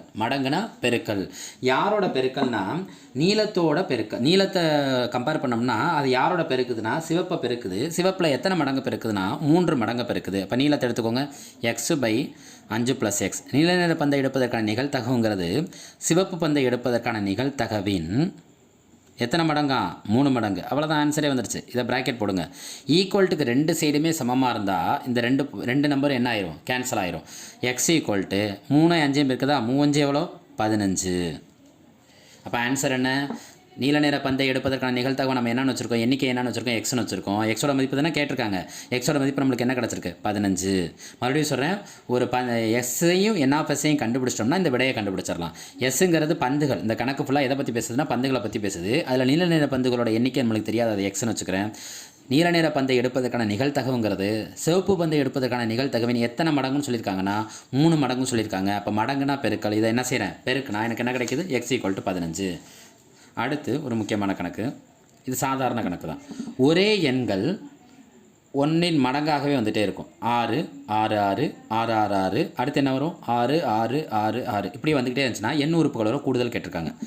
ஃபஸ்ட்டு நம்ம என்ன தெரிஞ்சுக்கணும்னா இந்த மாதிரி கணக்கு 10ஆம் வகுப்பு பாடப்புத்தகத்தில் இருக்குது. 10ஆம் வகுப்பு பாடப்புத்தகத்தில் இந்த மாதிரி கணக்கு வந்தாலே இங்கே இருக்க என்ன நம்பர் இருக்கோ அதை ஃபஸ்ட்டு அந்த நம்பரை எழுதி கீழே 9 போடணும். கீழே என்ன போடணும் 9. 9ங்கிறது இந்த எல்லாமே 10ஓட எண்ணிக்கையில் ஒன்று கழிக்கணும்னு அர்த்தம். 10ஓட எண்ணிக்கையில் என்ன கழிக்கணும், இங்கே நீங்கள் 1 பார்த்துருப்பீங்க, அதுக்கான விடைகளில் பார்த்துருப்பீங்க. 10^n-1 வந்திருக்கும், இங்கேயும் 10^n-1 வந்திருக்கும், இங்கேயும் 10^n-1 வந்திருக்கும், இங்கேயும் 10^n-1 வந்திருக்கும். எல்லாமே எதில் கழிக்கணும்னா 1ல் கழிக்கணும். இப்போ வெளியில் இருக்க 6 அவன் என்ன நம்பர் கொடுத்துருக்கானோ அந்த நம்பரில் ஒரு நம்பர் 6/10ல் 1 போச்சுன்னா நம்மளுக்கு என்ன கிடைக்கும் 9. இதை தெரிஞ்சிருக்கணும் மெயினாக. அப்போ இதை அடித்தா நம்மளுக்கு என்ன கிடைக்கும்னா 2/3. அடித்தா என்ன கிடைக்கும் 2/3. இந்த 2/3 எங்கே வருதுன்னு பார்க்கணும். என்னென்ன ஆப்ஷனில் இருக்குன்னு பார்க்கணும். என்னென்ன ஆப்ஷனில் இருக்குது, பி ஆப்ஷனில் இருக்குது, சி ஆப்ஷனில் இருக்குது. அப்போ கண்டிப்பாக நம்மளுக்கான விடை இந்த 2ல் தான் இருக்கும். என்னென்ன ஆப்ஷனில் இருக்கும், பியில் இருக்கும், சியில் இருக்கும். மறுபடியும் சொல்லிக்கிறேன், என்ன நம்பர் கொடுத்துருந்தாலும் அந்த எந்த நம்பரில் அது மல்டிபிள் ஆகி போயிட்டுருக்கோ அந்த நம்பரோட ஃபஸ்ட்டு நம்பரையும் எதால் வகுக்கணும்னா 10ல் 1 போச்சு நம்மளுக்கு என்ன கிடைக்கும் 9ஆல் வகுக்கணும். ரைட், அந்த நம்பர் அதிலேருந்து நம்மளுக்கு 4 விடைகள் ஏதாவது 2 விடையை பிரிச்சிடலாம். இப்போ 2 விடைங்கிறப்ப நம்மளுக்கு ஆன்சர் எதில் இருக்குன்னா 2/3 இருக்கும். 2/3 இருக்கும். நீங்கள் எல்லா விடைகள்லையும் பார்த்தீங்கன்னா இந்த நம்பர் வந்திருக்கும் 10^n-1/9 எல்லா விடைகள்லையுமே இருக்கும். ஏன்னா இது 10ஆம் வகுப்பு கணக்கு புத்தகத்தில் இது ஒரு பெரிய கணக்கு. நம்ம ஷார்ட்டாக ஞாபகம் வச்சுக்கிறக்காண்டி இதை ஷார்ட்டாக சொல்லிகிட்டு இருக்கேன். எப்படி 10லேருந்து 1 கழிச்சோமோ அதே மாதிரி அதோட எண்ணிக்கையும் கழிக்கணும். எப்படி 10லேருந்து 1 கழிச்சோமோ யாரை கழிக்கணும், எண்ணிக்கையும் கழிக்கணும். இப்போ இதுக்கான விடை என்னவாயிருது நம்மளுக்கு பி. இதுக்கான விடை என்னவாயிருது பி. மறுபடியும் சொல்கிறேன், இப்போ ஃபார் எக்ஸாம்பிள் இப்படி இருக்குன்னு வைங்களேன். அடுத்த கணக்கு வச்சு சொல்லித்தரேன். 5 5 5 5 5 5 எக்ஸட்ரா n உறுப்புகளின் கூடுதல் கேட்குறாங்க உங்கள்கிட்ட. n உறுப்புகளின் கூடுதல் கேட்குறாங்க. ரைட்டா? ஃபஸ்ட் நம்ம என்ன செய்வோம், இது எந்த நம்பரில் மல்டிப்ளை ஆகி போயிட்டுருக்கு 5/9. அப்போ உங்கள் விடைகளில் ஃபஸ்ட்டு எதை பிரிப்பீங்க 5. இந்த 5/9 நம்மளால் என்ன செய்ய முடியாது, சுருக்க முடியாது. இப்போ 6/9 என்ன சுருக்கிட்டோம் 2/3 சுருக்கிட்டு 2 விடையை கம்பேர் பண்ணோம். அதே மாதிரி 5/9 சுருக்க முடியாது. 5/9 அப்படியே வச்சுக்கிட்டு 10(n-1/9) எப்படி 1ஆல் கழிச்சோமோ 1ஆல் கழித்து எண்ணாலையும் கழிக்கணும். 1ஆல் கழித்து எதுலையும் கழிக்கணும், எண்ணாலையும் கழிக்கணும். தங்கள் ஒத்துழைப்புக்கு நன்றி. அனைவருக்கும் வணக்கம். அரடா கணிதம் சேனல் தாங்கள் தேர்வுக்காக மேற்கொண்டு வரும் முயற்சிக்கும் பெறப்போகும் வெற்றிக்கும் மனமார்ந்த வாழ்த்துக்களை தெரிவித்துக் கொள்கிறது. TET 2019 கேள்வியில் கேட்ட கணக்குகளை பற்றி பார்த்துட்ருக்கோம். அந்த கணக்கில் பல்லுறுப்புக்கோவை சார்ந்த கணக்கு. இந்த பல்லுறுப்புக்கோவைகள் சார்ந்த கணக்குக்கு பெரும்பாலும் கேள்வியிலே அதுக்கான ஆன்சர் ஒளிஞ்சிருக்கும். இது பெரிய விஷயமாகவும் இல்லை. இதில் சின்ன விஷயத்தை மட்டும் கண்டுபிடிச்சா பெரிய விஷயத்தோட கணக்கை எளிமையாக கண்டுபிடிச்சிடலாம். அது எப்படின்னு பார்ப்போம். 2 பல்லுறுப்புக்கோவைகளோட மீ போமா கொடுத்துருக்காங்க. அதோட ஆன்சர் x+1 x6-1 கொடுத்துருக்காங்க. ஒரு பல்லுறுப்புக்கோவை கொடுத்துட்டு மற்றொரு பல்லுறுப்புக்கோவை கேட்டிருக்காங்க. இந்த மாதிரி கணக்கில் எதை கொடுத்து எதை கேட்டாலும் ஒரே ஃபார்முலா தான். மீ போவா இன்ட்டு மீ போமா ஈக்குவல் டு ஃபஸ்ட்டு பல்லுறுப்புக்கோவை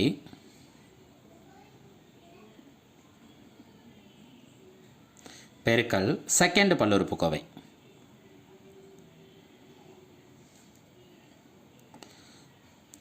கொடுத்துருக்க மீப்போவையும் மீப்போமாவையும் பிரிக்கக்கூடாது, அவங்க ரெண்டு பேரும் பெருக்கணும். அதே மாதிரி கொடுத்துருக்க மொதல் பல்லுறுப்புக்கோவையும் ரெண்டாவது பல்லுறுப்புக்கோவையும் பெருக்கணும். இதான் கணக்கு, ரைட்டா?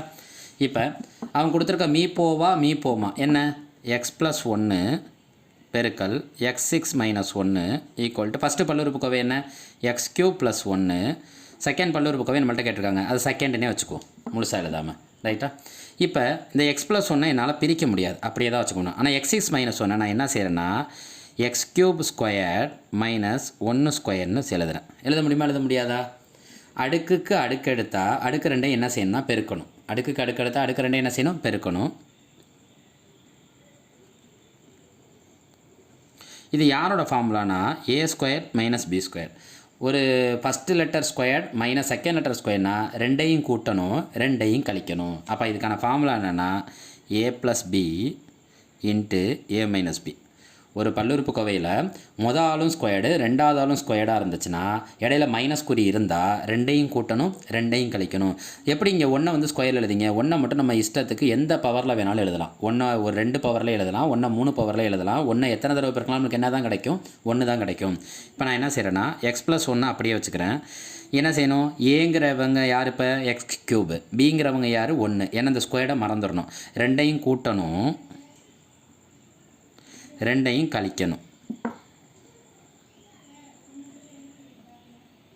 இப்போ நேருக்கு நேராக கேன்சல் பண்ணலாம்னு சொன்னோன்னா இந்த x+1 x³ + 1 இந்த x³ + 1 என்ன ஆயிரும், கேன்சல் ஆயிரும். இப்போ இதுலேருந்து நம்மளுக்கு செகண்ட் பல்லுறுப்புக்கோவை என்ன கிடைக்குது, x+1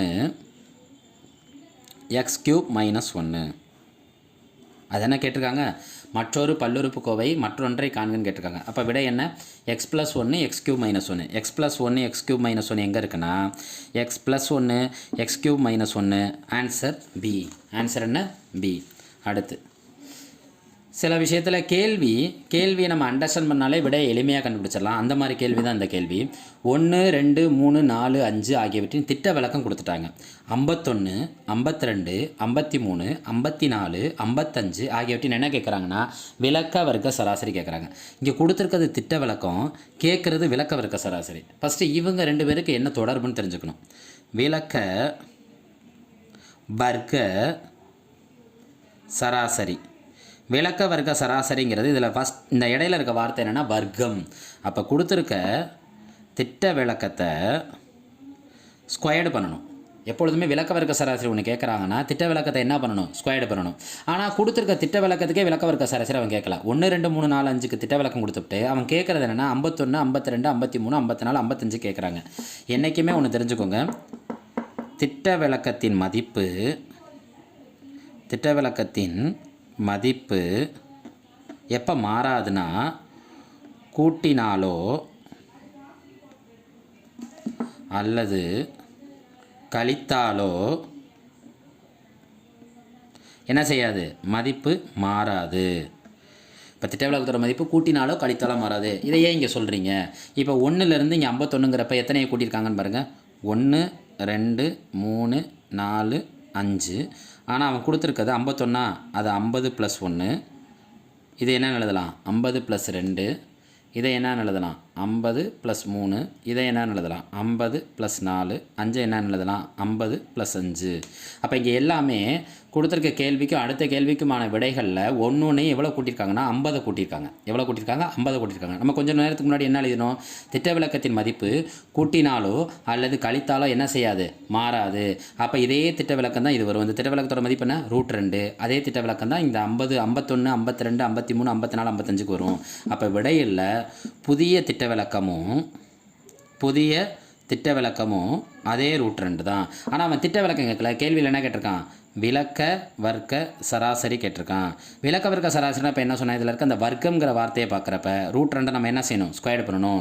ஒரு ரூட்டை ஸ்கொயர் பண்ணோம்னா அந்த ஸ்கொயர் ரூட்டை என்ன ஆகி கேன்சல் ஆகி என்ன கிடைக்கும், உள்ளே இருக்க நம்பர் அப்படியே வந்துடும். அப்போ விடை என்ன, 2. நன்றி. அனைவருக்கும் வணக்கம். அடரா கணிதம் தாங்கள் தேர்வுக்காக மேற்கொண்டு வரும் முயற்சிக்கும் பெறப்போகும் வெற்றிக்கும் மனமார்ந்த வாழ்த்துக்களை தெரிவித்துக் கொள்கிறது. டிஇடி 2019 கணிதம் பேப்பரில் கேட்கப்பட்ட கேள்வி, கொடுக்கப்பட்ட படத்திலிருந்து x + y + z காண்க. ஒரு முக்கோணம் மாதிரி கொடுத்துருக்காங்க. முக்கோணத்தில் 3 கோணங்களோட எண்ணிக்கையை கொடுத்துருக்காங்க. X, y, z. இதோட மதிப்பை கண்டுபிடிச்சி அந்த மதிப்பை என்ன செய்ய சொல்லியிருக்காங்கன்னா நம்மளை கூட்ட சொல்லியிருக்காங்க. இப்போ இதோட மதிப்பை கண்டுபிடிக்க நம்மளுக்கு தெரிய வேண்டியது ஏற்கனவே நம்ம சொன்ன மாதிரி தான் 2 விஷயம் தெரிஞ்சிருக்கணும். நேர்கோட்டின் கோணம். நேர்கோட்டின் கோணம். நேர்கோட்டின் கோணம் எத்தனை டிகிரினா 180 டிகிரி. நேர்கோட்டோட கோணம் எத்தனை டிகிரி 180 டிகிரி. முக்கோணத்தின் 3 கோணங்களின் கூடுதல்.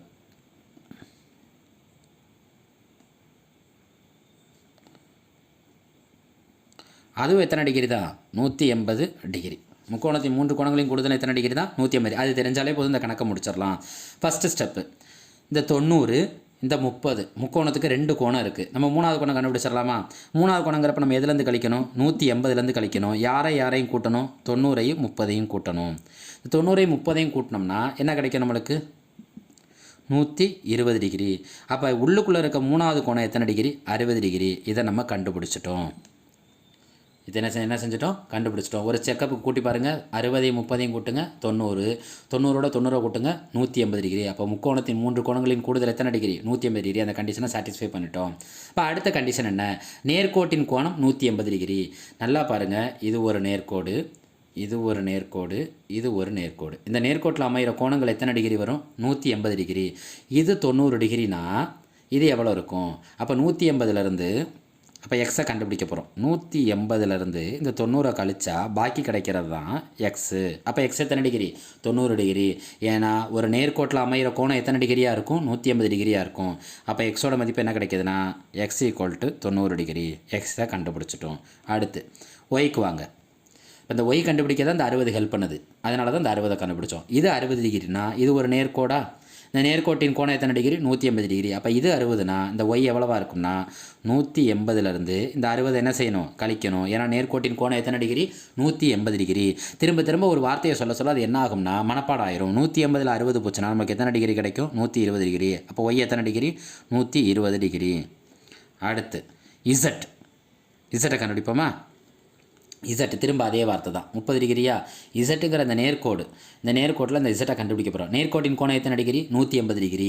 180 டிகிரியிலேருந்து இந்த 30 டிகிரியை நம்ம கழிக்கிறோம். 180 டிகிரிலேருந்து இந்த 30 டிகிரி கழிச்சா நம்மளுக்கு எத்தனை டிகிரி கிடைக்கும் 150 டிகிரி. இதுதான் யாரோட ஆன்சர் இசட்டோட ஆன்சர். அவங்க எக்ஸு ஒய் இசட்டோட ஆன்சர் கேட்கல. அவங்க என்ன கேட்டிருக்காங்கன்னா எக்ஸ் ப்ளஸ் ஒய் ப்ளஸ் இசட்டோட மதிப்பை கேட்டிருக்காங்க. எக்ஸ் எவ்வளோ 90, ஒய் எவ்வளோ 120, இசட் எவ்வளோ 150 டிகிரி. எல்லாத்தையும் கூட்டுவோமா? 90ஓட 120 கூட்டினா 210 டிகிரி ப்ளஸ் 150 டிகிரி. 200ஓட 100 கூட்டினோம்னா 300, 300ஓட 50 கூட்டினா 350, 350ஓட 10 கூட்டினா 360 டிகிரி. அப்போ இதுக்கான விடை எங்கே இருக்குது? Option C. Option C. அடுத்து கணக்கை தாண்டி அண்டர்ஸ்டாண்டிங். எஃப் ஆர் டு ஆரில் சார்பு. ஆறுங்கிறது என்னென்னா மெய் மதிப்பகம்னு சொல்லுவாங்க, ரியல் எண் சொல்லுவாங்க. ஆர் டு ஆரில் சார்பு f of x equal to 1 minus modulus of x என வரையறுக்கப்படுகிறது எனில் எஃப்பின் வீச்சகம் கேட்குறாங்க. எஃபோட வீச்சகம் நம்மள்கிட்ட கேட்குறாங்க.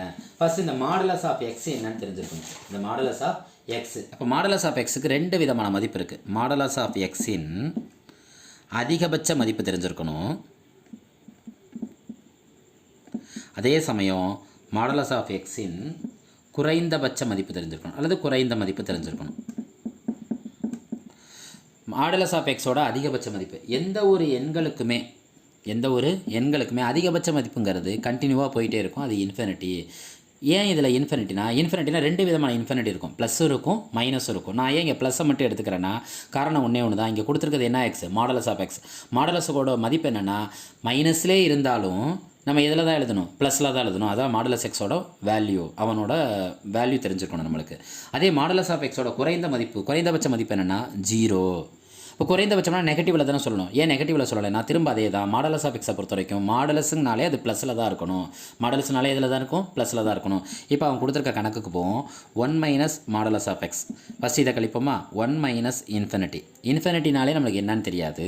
இப்போ இதில் யார் பெருசாக இருப்பாங்கன்னா 2 நம்பரை கழிக்கிறப்ப பெரிய நம்பர்லேருந்து தான் சின்ன நம்பரை கழிக்கணும். விடையில் யாரோட குறியப்படணும்னா பெரிய நம்பரோட குறியப்படணும். அப்போ இதில் யார் பெரியவங்கன்னா இன்ஃபினிட்டி தான் பெரியவங்க. அவங்களோட குறி என்ன மைனஸ். இன்ஃபினிட்டிங்கிறது வரையறுக்கப்படாத ஒரு எண். நான் இப்போ ஒரு 1000ன்னு சொல்கிறேன்னா நீங்கள் 1001. நான் ஒரு 1 கோடின்னு சொல்கிறேன்னா நீங்கள் என்ன சொல்லுவீங்க? அந்த நம்பர் முடியாது, 1 கோடியே 1. நான் 10 லட்சம் கோடின்னு சொல்கிறேன்னா நீங்கள் அடுத்த செகண்ட் என்ன சொல்லுவீங்க? 10 லட்சம் கோடியே 1ன்னு அந்த நம்பர் என்ன செய்வோம்? நான் தொடருவோம். நம்பர் என்ன செய்வோம்? தொடர்றப்ப அந்த நம்பர் முடிவே இல்லாமல் போகும். அப்போ 1லேருந்து ஒரு இன்ஃபினிட்டி கழிச்சா திரும்ப நம்மளுக்கு என்ன தான் கிடைக்கும்? இன்ஃபினிட்டி தான் கிடைக்கும். அடுத்து 1 மைனஸ் மாடலஸ் ஆஃப் எக்ஸோட குறைந்தபட்ச மதிப்பை கழிப்போம். 1ல் 0 போச்சுன்னா திரும்ப நம்மளுக்கு என்ன கிடைக்கும்? 1. அப்போ இதுலேருந்து நம்மளுக்கு விடை என்ன கிடைக்குதுன்னா என்ன கிடச்சிருக்கு நம்மளுக்கு? Minus infinity comma 1. இந்த மைனஸ் இன்ஃபினிட்டி கமா 1 இந்த ஆப்ஷனில் எங்கே இருக்குதுன்னு பார்க்குறப்ப டி ஆப்ஷனில் இருக்குது. கண்டிப்பாக சேனலை சப்போர்ட் பண்ணுங்கள். உங்களோட லைக்ஸு அண்டு கமெண்ட்டு கட்டாயமாக தேவைப்படுகிறது. உங்களோட ஒத்துழைப்பு முழுமையாக வேண்டப்படுகிறது. தேங்க்யூ. அனைவருக்கும் வணக்கம். அடரா கணிதம் சேனல் தாங்கள் தேர்வுக்காக மேற்கொண்டு வரும் முயற்சிக்கும் பெறப்போகும் வெற்றிக்கும் மனமார்ந்த வாழ்த்துக்களை தெரிவித்துக் கொள்கிறது.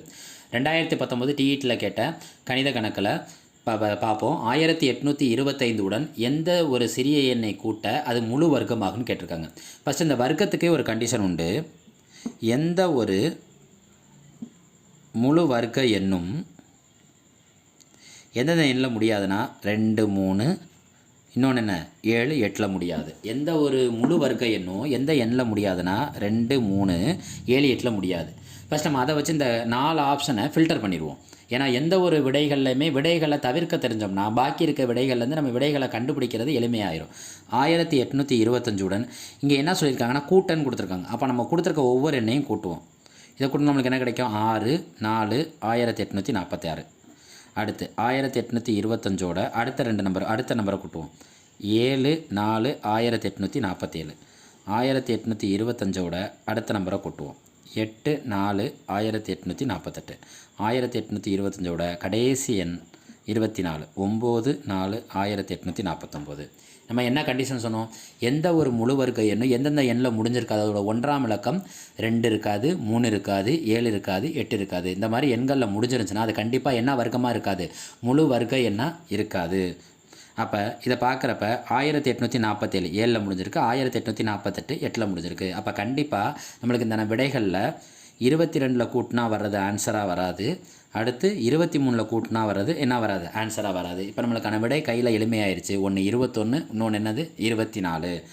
நம்ம 1825 இப்போ அவங்க என்ன செய்கிறாங்கன்னா எந்த சிறிய எண்ணை கூட்டனா அதிகமாகும். கூட்டினாலே என்ன ஆகும்? அதிகமாகும். அப்போ அதிக எண்ணை கண்டுபிடிச்சோம்னா அதுலேருந்து நம்ம அது 21, 24 கண்டுபிடிச்சிடலாம். இப்போ எந்த சிறிய எண்ணை கழிக்கனா குறைவாகும். கழிக்கனா என்ன ஆகும்? குறைவாகும்.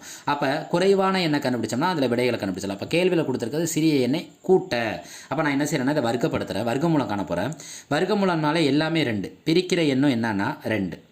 இப்போ இந்த 18 எப்படி பிரிக்கிறேன்னா நன்னாங்கு 16, பாக்கி 2, 225. இந்த 4 இருக்கா? இந்த வெளியில் இருக்க 4 2ஆல் பெருக்கிறேன். 4 2 8. 8 பக்கத்தில் ஒரு எண்ணு போடுறேன். இங்கே என்ன சொன்னேன்னா கூட்டன்னா இதை விட என்னவாக இருக்கணும்? அதிகமாக இருக்கணும்னு சொன்னேன். அப்போ அதிகமான எண் வரணும், அதுக்கு நியரஸ்ட்டு அதிகமான எண் வரணும். இப்போ 8 பக்கத்தில் நான் 2 போடுறேன். 2 2 4. இங்கே என்ன நம்பர் போடுறனோ அதே நம்பரால் தான் இங்கே பெருக்கணும். 8 பக்கத்தில் நான் என்ன நம்பர் போடணும் அதே நம்பராக தான் கீழேயும் இருக்கணும். 2 2 4, 2 8 16. இப்போ இதை விட இது என்னவாக இருக்குது? கம்மியாக இருக்குது, எடுக்கக்கூடாது. அப்போ அடுத்த நம்பர் என்ன நம்பர் போடணும் அதே நம்பரால் தான் என்ன செய்யணும்? கீழேயும் போடணும். 3 9, 3 24. அப்போ உள்ளே இருக்க 225 விட இங்கே வெளியில் இருக்க நம்பர் என்னவாக இருக்குது? 249. நியரஸ்ட்டு அதிக நம்பர். இப்போ 84 போட்டாலும் அது அதிக நம்பர் தான். ஆனால் நம்ம எந்த நம்பர் எடுக்கணும்னா நியரஸ்ட்டு அதிக நம்பர் எடுக்கிறப்ப அப்போ நான் இங்கேயும் 3 போட்டுக்கிறேன், இங்கேயும் 3 போட்டுக்கிறேன். இந்த 249 எழுதிக்கிறேன்.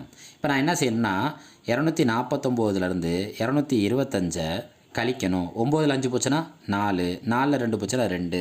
இப்போ எந்த எண்ணெய் கூட்ட இது முழு வர்க்கமாகும்? 24. எந்த எண்ணெய் கூட்ட முழு வர்க்கமாகும்? 24. மறுபடியும் சொல்கிறேன். கேள்வியில் கூட்டன்னு சொன்னாங்கன்னா அதிகபட்ச நம்பர் எடுக்கணும், அது நியரஸ்ட் அதிகபட்ச நம்பர் எடுக்கணும். கேள்வியில் கழிக்கன்னு சொல்லியிருந்தாங்கன்னா குறைந்தபட்ச நம்பர் எடுக்கணும், நியரஸ்ட் குறைந்தபட்ச நம்பர் எடுக்கணும். இப்போ சப்போஸ் குறைந்தன்னு கேட்டிருந்தாங்கன்னா இந்த 225 எதுலேருந்து கழிக்கணும்னா 164லேருந்து கழிக்கணும்.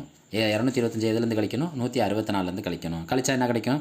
15 9 11 இது 1 11ல் 6 போச்சுன்னா நமக்கு என்ன கிடைக்கும்? 5.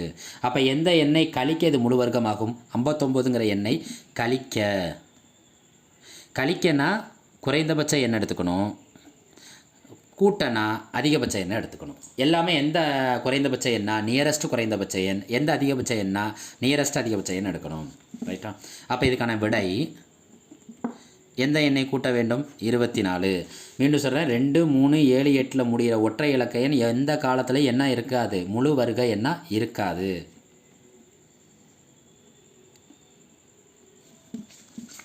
அடுத்து இது சின்ன விஷயந்தான், இதை புரிஞ்சுக்கிட்டோம்னா போதும். பல கோணத்தோட பக்கங்கள் 10 எனில் அதன் மூலைவிட்டங்களோட எண்ணிக்கை கேட்குறாங்க. இந்த பக்கங்களுக்கும் மூலைவிட்டங்களுக்கும் ஒரு தொடர்பு இருக்குது. பக்கங்களுக்கும் மூலைவிட்டங்களுக்கும் உண்டான தொடர்பு என்னென்னா, அதில் அந்த எண்ணிக்கையை கண்டுபிடிக்க நம்ம என்ன ஃபார்முலா யூஸ் பண்ணோம்னா n-3/2. அவன் கொடுத்துருக்க எண்ணிக்கையை அதிலேருந்து எண்ணிக்கையிலேருந்து 3 கழித்து அதை பெருக்கி வரும் விடையை எதால் வகுக்கணும்? 2ஆல் வகுத்தா நம்மளுக்கு யாரோட எண்ணிக்கை கிடச்சிருன்னா மூலைவிட்டங்களோட எண்ணிக்கை கிடச்சிரும். அப்போ மூலைவிட்டங்களோட எண்ணிக்கை தானே கேட்குறாங்க. மூலை விட்டங்களின் எண்ணிக்கை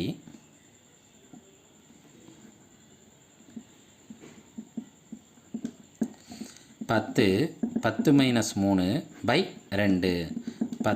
10 3 போச்சுன்னா நம்மளுக்கு என்ன கிடைக்கும்? 7/2. 2 அடிச்சோன்னா ஓ 2 2 I2 10. 5 7 இருக்குன்னா I7 35. இதுதான் நம்மளுக்கான விடை. அப்போ பலகோணத்தோட பக்கம் 10னா மூலைவிட்டங்களோட எண்ணிக்கை என்ன? நம்மளுக்கு 35. தங்கள் ஒத்துழைப்புக்கு நன்றி. அனைவருக்கும் வணக்கம். அடரா கணிதம் சேனல் தாங்கள் தேர்வுக்காக மேற்கொண்டு வரும் முயற்சிக்கும் பெறப்போகும் வெற்றிக்கும் மனமார்ந்த வாழ்த்துக்களை தெரிவித்துக் கொள்கிறது. ரூட் 12 2019 டிஇடி கணிதத்தில் கேட்ட ஒரு முக்கியமான கணக்கு. தொடர்ச்சியாக ஒரு எண்கள் போயிட்டே இருக்குன்னா அந்த மாதிரி கணக்கை என்ன செய்யணும்னா ஒரு இடத்துல நிப்பாட்டோம்னா அதுக்கான விடை கிடச்சிரும். அந்த நிப்பாட்டுற இடம் என்னங்கிறது அந்த கணக்கோட ட்விஸ்ட்டு. ரூட் 12க்குள்ளே ஒரு ரூட் 12க்குள்ளே மறுபடியும் ரூட் 12. இது என்ன செய்யலைன்னா முடிவே இல்லாமல் போயிட்டுருக்கு. நம்ம என்ன செஞ்சுக்கலான்னா இந்த root 12 plus root 12 plus root 12 plus extra, இந்த முடிவே இல்லாமல் போயிட்டுருக்குல எக்ஸ்ட்ரா, அவனை நான் என்னென்னு வச்சுக்கிறேன்னா எக்ஸ்ன்னு எடுத்துக்கிறேன். அவனை என்னென்னு வச்சுக்கிறேன்? எக்ஸு. வெளியில் இருக்க ஆளை நான் என்னென்னு வச்சுக்கிறேன்னா எக்ஸ்ன்னு எடுத்துக்கிறேன். அப்போ எக்ஸ் எனக்கு எப்படி இருக்குன்னா x equal to root 12 plus x. என்றைக்குமே எந்த ஒரு எண்ணுமே ரூட் இல்லாமையும் இன்னொரு பக்கத்துக்கு, அதாவது வலது பக்கமும் இடது பக்கமும் இருக்க எண்ணில் ஒரு பக்கம் இருக்கிறது ரூட் இல்லாமையும் மற்றொரு பக்கம் இருக்கிறது ரூட்டோடு இருந்தால் ரூட்டை ஃபஸ்ட்டு நம்ம என்ன செய்யணும்னா ரூட் இல்லாமல் நார்மல் எண்ணாக மாற்றணும். அப்போ நம்ம என்ன செய்யணும்னா இருபுறமும் வர்க்கப்படுத்த. அப்போ இது எக்ஸ் என்னவாயிரும்னா x² ஆயிரும். இதை என்ன செய்கிறோம்? ஸ்கொயர்டு பண்ணுறோமா? ஸ்கொயர்டு பண்ணுறப்ப இந்த ஸ்கொயர்டும் இந்த ரூட்டு என்ன ஆயிரும்? கேன்சல் ஆயிரும். கேன்சல் நமக்கு என்ன கிடைக்கும்? x² = 12 plus x. எல்லாத்தையும் நான் இந்த சைடு கொண்டு வரேன். x², இந்த ப்ளஸ் 12 இங்கே வந்தால் என்ன 12ஆக மாறிடும்? -12ஆக மாறிடும். ப்ளஸ் எக்ஸ் இங்கே வந்தால் என்ன ஆயிரும்? -x மாறிடும். பாருங்கள், x² -x -12 = 0. இது பார்க்க ஒரு இருபடி சமன்பாடு மாதிரி தெரியுதா? படி 2இல் அமைந்த இருபடி சமன்பாடு. இதுக்கு முன்னாடி யாருமே இல்லைன்னா யார் இருக்கிறதா அர்த்தம்னா 1 இருக்கிறதா அர்த்தம். நான் என்ன செய்கிறேன்னா காரணிப்படுத்த போகிறேன் எளிமையான முறையில். முன்னாடி இருக்க முதல் நம்பரையும் லாஸ்ட் நம்பரையும் பெருக்கிறேன். ஓர் 12 12 -12 உள்ளே யாருமே இல்லைன்னா அவன் யார் இருக்கதா அர்த்தம்னா முன்னாடி 1 இருக்கதா அர்த்தம். ஆனால் அவன் என்ன 1 இருக்கான்? -1 இருக்கான். எனக்கு பெருக்குனா 12 வரணும், கூட்டினாலோ கழிச்சாலோ -1 வரணும். அப்போ என்ன காரணினா 4 3 12. இப்போ நீங்கள் சொல்லுவீங்க 6 12 தானே? 6 12 தான். இந்த 6 12 பார்த்தோம்னா 6 2 கூட்டினா என்ன கிடைக்கும்னா 8, 6லேருந்து 2 கழிச்சா என்ன கிடைக்கும்னா 4. ஆனால் எனக்கு பெருக்குனா 12 வரணும், கூட்டினாலோ கழிச்சாலோ என்ன வரும்னா 1 வரணும். அப்போ நான் 4 3 எடுத்துக்கிறேன். இந்த 4 3 பெருக்குனா 12, இந்த 4லேருந்து 3 கழிச்சா என்ன கிடைக்கும்னா -1 வரணும். இங்கே -1 வருதுன்னா அது பெரிய எண்ணுக்கு தான் அந்த குறிய போடணும். யாருக்கு போடணும்? பெரிய எண்ணுக்கு. அப்போ சின்ன எண்ணுக்கு என்ன வந்துடும்? ப்ளஸ் வந்துடும். இங்கே முன்னாடி இங்கே 1 இருந்துச்சுன்னா அந்த 1 இங்கேயும் போடணும், இங்கேயும் போடணும். x² எக்ஸை பிரிக்கணும். ரைட்டா? மறுபடியும் சொல்கிறேன், முன்னாடி என்ன கெழு இருக்கோ அந்த கெழுவை 2 இடத்துலையுமே போடணும். அங்கே இருக்க லெட்டர் இருக்குல்ல, மாறின்னு சொல்லுவாங்க, இந்த மாறியை பிரிக்கணும். பவரை என்ன செய்யணும்? பிரிக்கணும். x²னா ஒரு எக்ஸு ஒரு எக்ஸு. இப்போ நம்மளுக்கு என்ன 1 எக்ஸ்ன்னு கிடச்சிருக்கு. 1 இருந்தாலும் 1 தான், இல்லைனாலும் 1 தான். 1ஆல் ஒரு நம்பரை பெருக்கிறோம்னா திரும்ப யார் தான் கிடைக்கும்? எக்ஸ் தான் கிடைக்கும். x - 4 = 0. இங்கே பார்த்தீங்கன்னா x + 3 = 0. இந்த -4 இங்கே போணுச்சுன்னா என்ன 4 ஆயிரும்னா +4 ஆயிரும். இந்த +3 இங்கே போச்சுன்னா என்ன 3 ஆயிரும்னா -3 ஆயிரும். கண்டிப்பாக ஒரு ரூட்டுக்குள்ளே இருக்க எண் மேக்ஸிமம் இல்லை முழு எண்களில் வரப்போ மைனஸில் வராது. வர்க்கத்தில் இருக்க எண், அதாவது வர்க்க மூலத்தில் இருக்க எண் என்ன எண்ணில் வராது? மைனஸில் வராது. அப்படி மைனஸில் வந்துச்சுன்னா அந்த எண்களுக்கு என்ன பேருனா கற்பனை எண்கள் நம்ம படிப்போம். இமேஜினரி எண்ஸ், இமேஜினரி நம்பர்ஸ்னு சொல்லுவாங்க மைனஸில் இருந்துச்சுன்னா. இப்போ இந்த கேள்வியில் எங்கேயுமே ஆப்ஷனில் மைனஸ்லே இல்லை. அப்போ இந்த -4 இங்கே வந்து என்ன நாள் நம்ம எழுதியிருக்கோம்? +4. அப்போ நம்மளுக்கு இதுக்கான விடைங்கிறது என்னென்னா x = 4 தான் இதுக்கான முழுமையான விடையாக மாறுது. அப்போ இந்த ஆப்ஷன் 4 தான் அதுக்கான விடை. அடுத்து 2 விதமான நேர்கோடுகள் இருக்குது. ஒன்று 3x + 6y + 7 = 0. இன்னொரு நேர்கோடு என்னென்னா 2x + ky = 5. 2 நேர்கோடுகள் என்னன்னு சொல்லிட்டாங்கன்னா செங்குத்தானவைன்னு சொல்லிட்டு யாரோட மதிப்பு கேட்குறாங்கன்னா கேவோட மதிப்பு கேட்குறாங்க. 2 நேர்கோடுகள் செங்குத்தானவைன்னு சொல்லிட்டு யாரோட மதிப்பு கேட்குறாங்க? கேவோட மதிப்பு கேட்குறாங்க. ஃபஸ்ட்டு நேர்கோடுகள் செங்குத்தானவைனா அப்போ அதுக்கு என்ன கண்டிஷன்? நேர்கோடுகள் செங்குத்தானவைனா அவற்றோட சாய்வுகளோட பெருக்கற்பலன் -1 வரும். சாய்வுகளோட பெருக்கற்பலன் என்ன வரும்? -1 வரும். ஃபஸ்ட் இதுகளோட விடைன்னு பார்க்குறப்ப ஏக்கு என்ன கொடுத்துருக்காங்கன்னா +1 கொடுத்துருக்காங்க, பிக்கு என்ன கொடுத்துருக்காங்க? -1 கொடுத்துருக்காங்க, சிக்கு என்ன கொடுத்துருக்காங்கன்னா 2 கொடுத்துருக்காங்க, டிக்கு என்ன கொடுத்துருக்காங்கன்னா 1/2 கொடுத்துருக்காங்க. 2 நேர்கோடுகள் கொடுத்துட்டு அவை செங்குத்தானவைன்னு சொன்னால் அவற்றின் சாய்வுகளோட பெருக்கற்பலன் நம்மளுக்கு என்ன வரும்னா -1 வரும். அதான் அதோட கண்டிஷன். ரைட். ஃபஸ்ட்டு சாய்வுனா என்ன? சமன்பாடு கொடுத்து சாய்வு கேட்டால் எக்ஸோட கேளு பை ஒய்யோட கேளு, எக்ஸோட கெழுக்கு மட்டும் என்ன போட்டுக்கணும்னா மைனஸ் போட்டுக்கணும். அவ்வளோதான், அதுதான் சாய்வு. ஃபஸ்ட் இவற்றோட சாய்வு ஃபஸ்ட்டு இருக்கிற ஆளுக்கு சாய்வு கண்டுபிடிக்கிறப்ப நான் M1ன்னு பேர் வச்சுக்கிறேன். M1ங்கிறது என்ன வரும்? முதல்ல இருக்கிறது எக்ஸோட கெழுங்கிறது எக்ஸுக்கு முன்னாடி இருக்க எண், ஒய்யோட கெழுங்கிறது ஒய்க்கு முன்னாடி இருக்க எண். எக்ஸோட கெழுனா எக்ஸுக்கு முன்னாடி யார் இருக்கா? இங்கே ஃபார்முலாவில் ஒரு மைனஸ் இருக்கா? அந்த மைனஸை போட்டுக்கோங்க. 3/6. இதை அடிக்க முடியுமான்னு பாருங்கள். 1 3 3 2 3 6. அப்போ M1ஓட மதிப்பு என்ன கிடைக்குன்னா -1/2 கிடச்சிருக்கு. இதோட சாய்வு. அடுத்து இந்த ஈக்குவேஷன் எடுத்துக்கோங்க. இதோட சாய்வு கண்டுபிடிப்போமா? சாய்வுக்கு என்ன ஃபார்முலா? இப்போ இது M1னா இதை நம்ம என்னென்னு எடுத்துக்கணும்? M2ன்னு எடுத்துக்கணும். எக்ஸோட கெழு பை ஒய்யோட கெழு. எக்ஸோட கெழுனா எக்ஸுக்கு முன்னாடி இருக்கிறவன், ஒய்யோட கெழுனா ஒய்க்கு முன்னாடி இருக்கிறவன். எக்ஸுக்கு மட்டும் என்ன போட்டுக்கணும்? மைனஸ் போட்டுக்கணும். அதுதான் அந்த ஃபார்முலாவில் இருக்க மைனஸ். ரைட். இதை நம்ம ஒன்றுமே பண்ண முடியாது. நம்ம என்ன கேள்வியில் என்ன கொடுத்தோன்னா செங்குத்தானவை. செங்குத்தானவைனா நம்ம ஏற்கனவே சொன்னது தான். அவற்றோட சாய்வுகள் எப்படி இருக்கும்? சாய்வுகளோட பெருக்கற்பலன் எப்பொழுதுமே என்ன ஒன்றா இருக்குன்னா -1 இருக்கும். என்ன ஒன்றா இருக்கும்? -1 இருக்கும். இதோட சாய்வு என்ன? -1/2. இதோட சாய்வு என்ன? -2/k ஈக்குவல் டு என்ன? -1. இந்த ரெண்டு என்ன ஆயிரும்? கேன்சல் ஆயிரும். 2 மைனஸ் இருந்தால் அது என்ன ஆயிரும்னா ப்ளஸ் ஆயிரும் k ஈக்குவல் டு என்ன? -1. இதுக்கெல்லாம் யார் மேலே யார் இருக்குது அர்த்தம்? 1 இருக்குது அர்த்தம். குறுக்க பெருக்குங்க.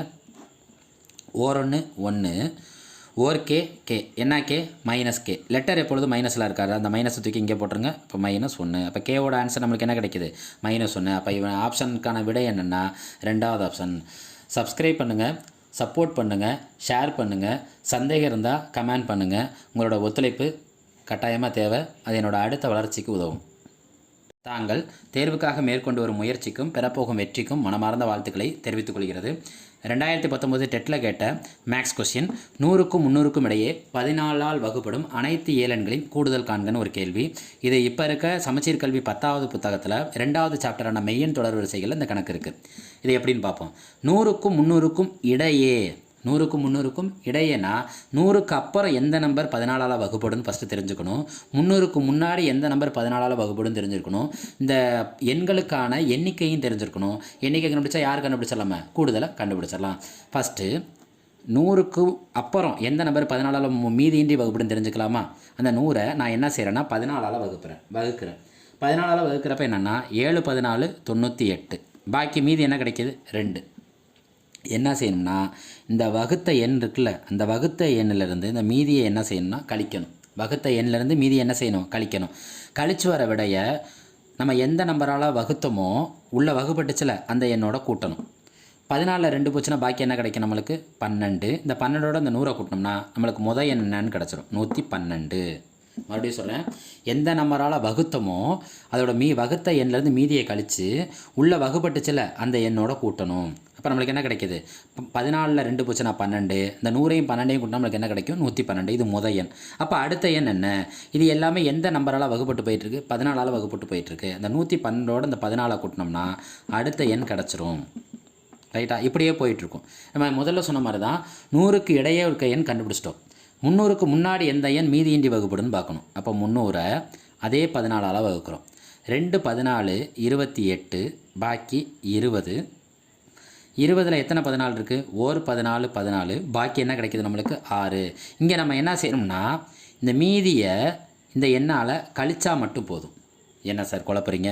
அப்போ இங்கே கழித்து கூட்ட சொன்னீங்க, இங்கே டைரெக்டாக கழிக்க மட்டும் சொல்கிறீங்க. நம்மளுக்கு கேள்வி என்னென்னா 300க்கு முன்னாடி தான் கண்டுபிடிக்கிறோம்.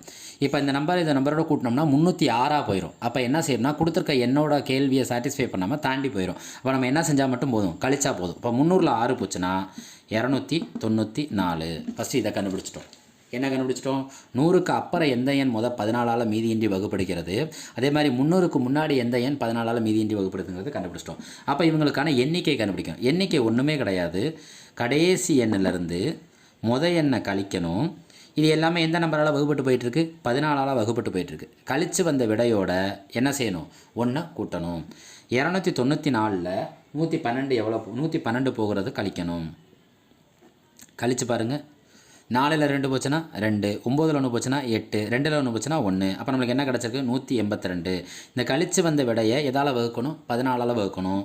வகுத்து வர ஆன்சரை யாரோட கூட்டணும்? 1ஓட கூட்டணும். ஓர் 14 14 பாக்கி 4. 42ல் எத்தனை 14 இருக்குன்னா 3 14 42. இப்போ வகுத்தா நம்மளுக்கு என்ன கிடச்சிருக்கு? 13. இந்த வகுக்கிறதுங்கிறது எப்பொழுது மீதியின்றி தான் வகுப்படும். இங்கே என்ன செய்யாது? புள்ளியில் வராது. சப்போஸ் புள்ளியில் வந்தால் நம்ம கண்டுபிடிச்சிருக்கிறது தப்புன்னு அர்த்தம். இந்த 13ஓட இந்த 1 கூட்டினா நம்மளுக்கு என்ன கிடைக்குன்னா 14. எண்ணிக்கையை கண்டுபிடிச்சிட்டோமா? நம்ம சொன்ன மாதிரி தான் எண்ணிக்கையை கண்டுபிடிச்சா டேரெக்டாக நம்ம என்ன கண்டுபிடிச்சிட்டு போயிடலாம்? 7 எண்களோட கூடுதலையும் கண்டுபிடிச்சிட்டு போயிடலாம். இப்போ எண்ணிக்கை நம்மளுக்கு என்ன கிடச்சிருக்குன்னா இந்த 112லேருந்து ஆரம்பித்து 294 வரைக்கும் முடிகிற 14ஆல் வகுப்படும் எண்கள் மொத்தம் எத்தனை அடங்கியிருக்கு? 14 எண்கள் அடங்கியிருக்கு. அப்போ நம்ம என்ன கண்டுபிடிச்சோன்னா கூடுதல் கண்டுபிடிச்சிடலாம். 7 எண்களோட கூடுதல். 7 எண்களோட கூடுதலுங்கிறது என்னென்னா இந்த எண்ணிக்கையை பாதியாக்கணும். எண்ணிக்கை என்ன செய்யணும்? பாதியாக்கணும். இங்கே எண்ணிக்கை கண்டுபிடிக்கிறப்ப கழிச்சோமா? இப்போ கூடுதல் கண்டுபிடிக்கிறப்ப கூட்டணும். எண்ணிக்கை கண்டுபிடிக்கிறப்ப கழிச்சதுக்கு பதிலாக இப்போ கூடுதல் கண்டுபிடிக்கிறப்ப என்ன செய்யணும்? கூட்டணும். எண்ணிக்கையை நம்ம என்ன செய்யணும்? பாதியாக்கணும். எண்ணிக்கையை பாதியாக்கணும்னா அது என்ன? ஒரு நம்பரை பாதியாக்கணும்னா அது எத்தனை வகுக்கணும்னு அர்த்தம்? 2ஆல் வகுக்கணும். அப்போ 7 பெருக்கல் இதை கூட்டுவோம். 294 112ஓட கூட்டுங்க.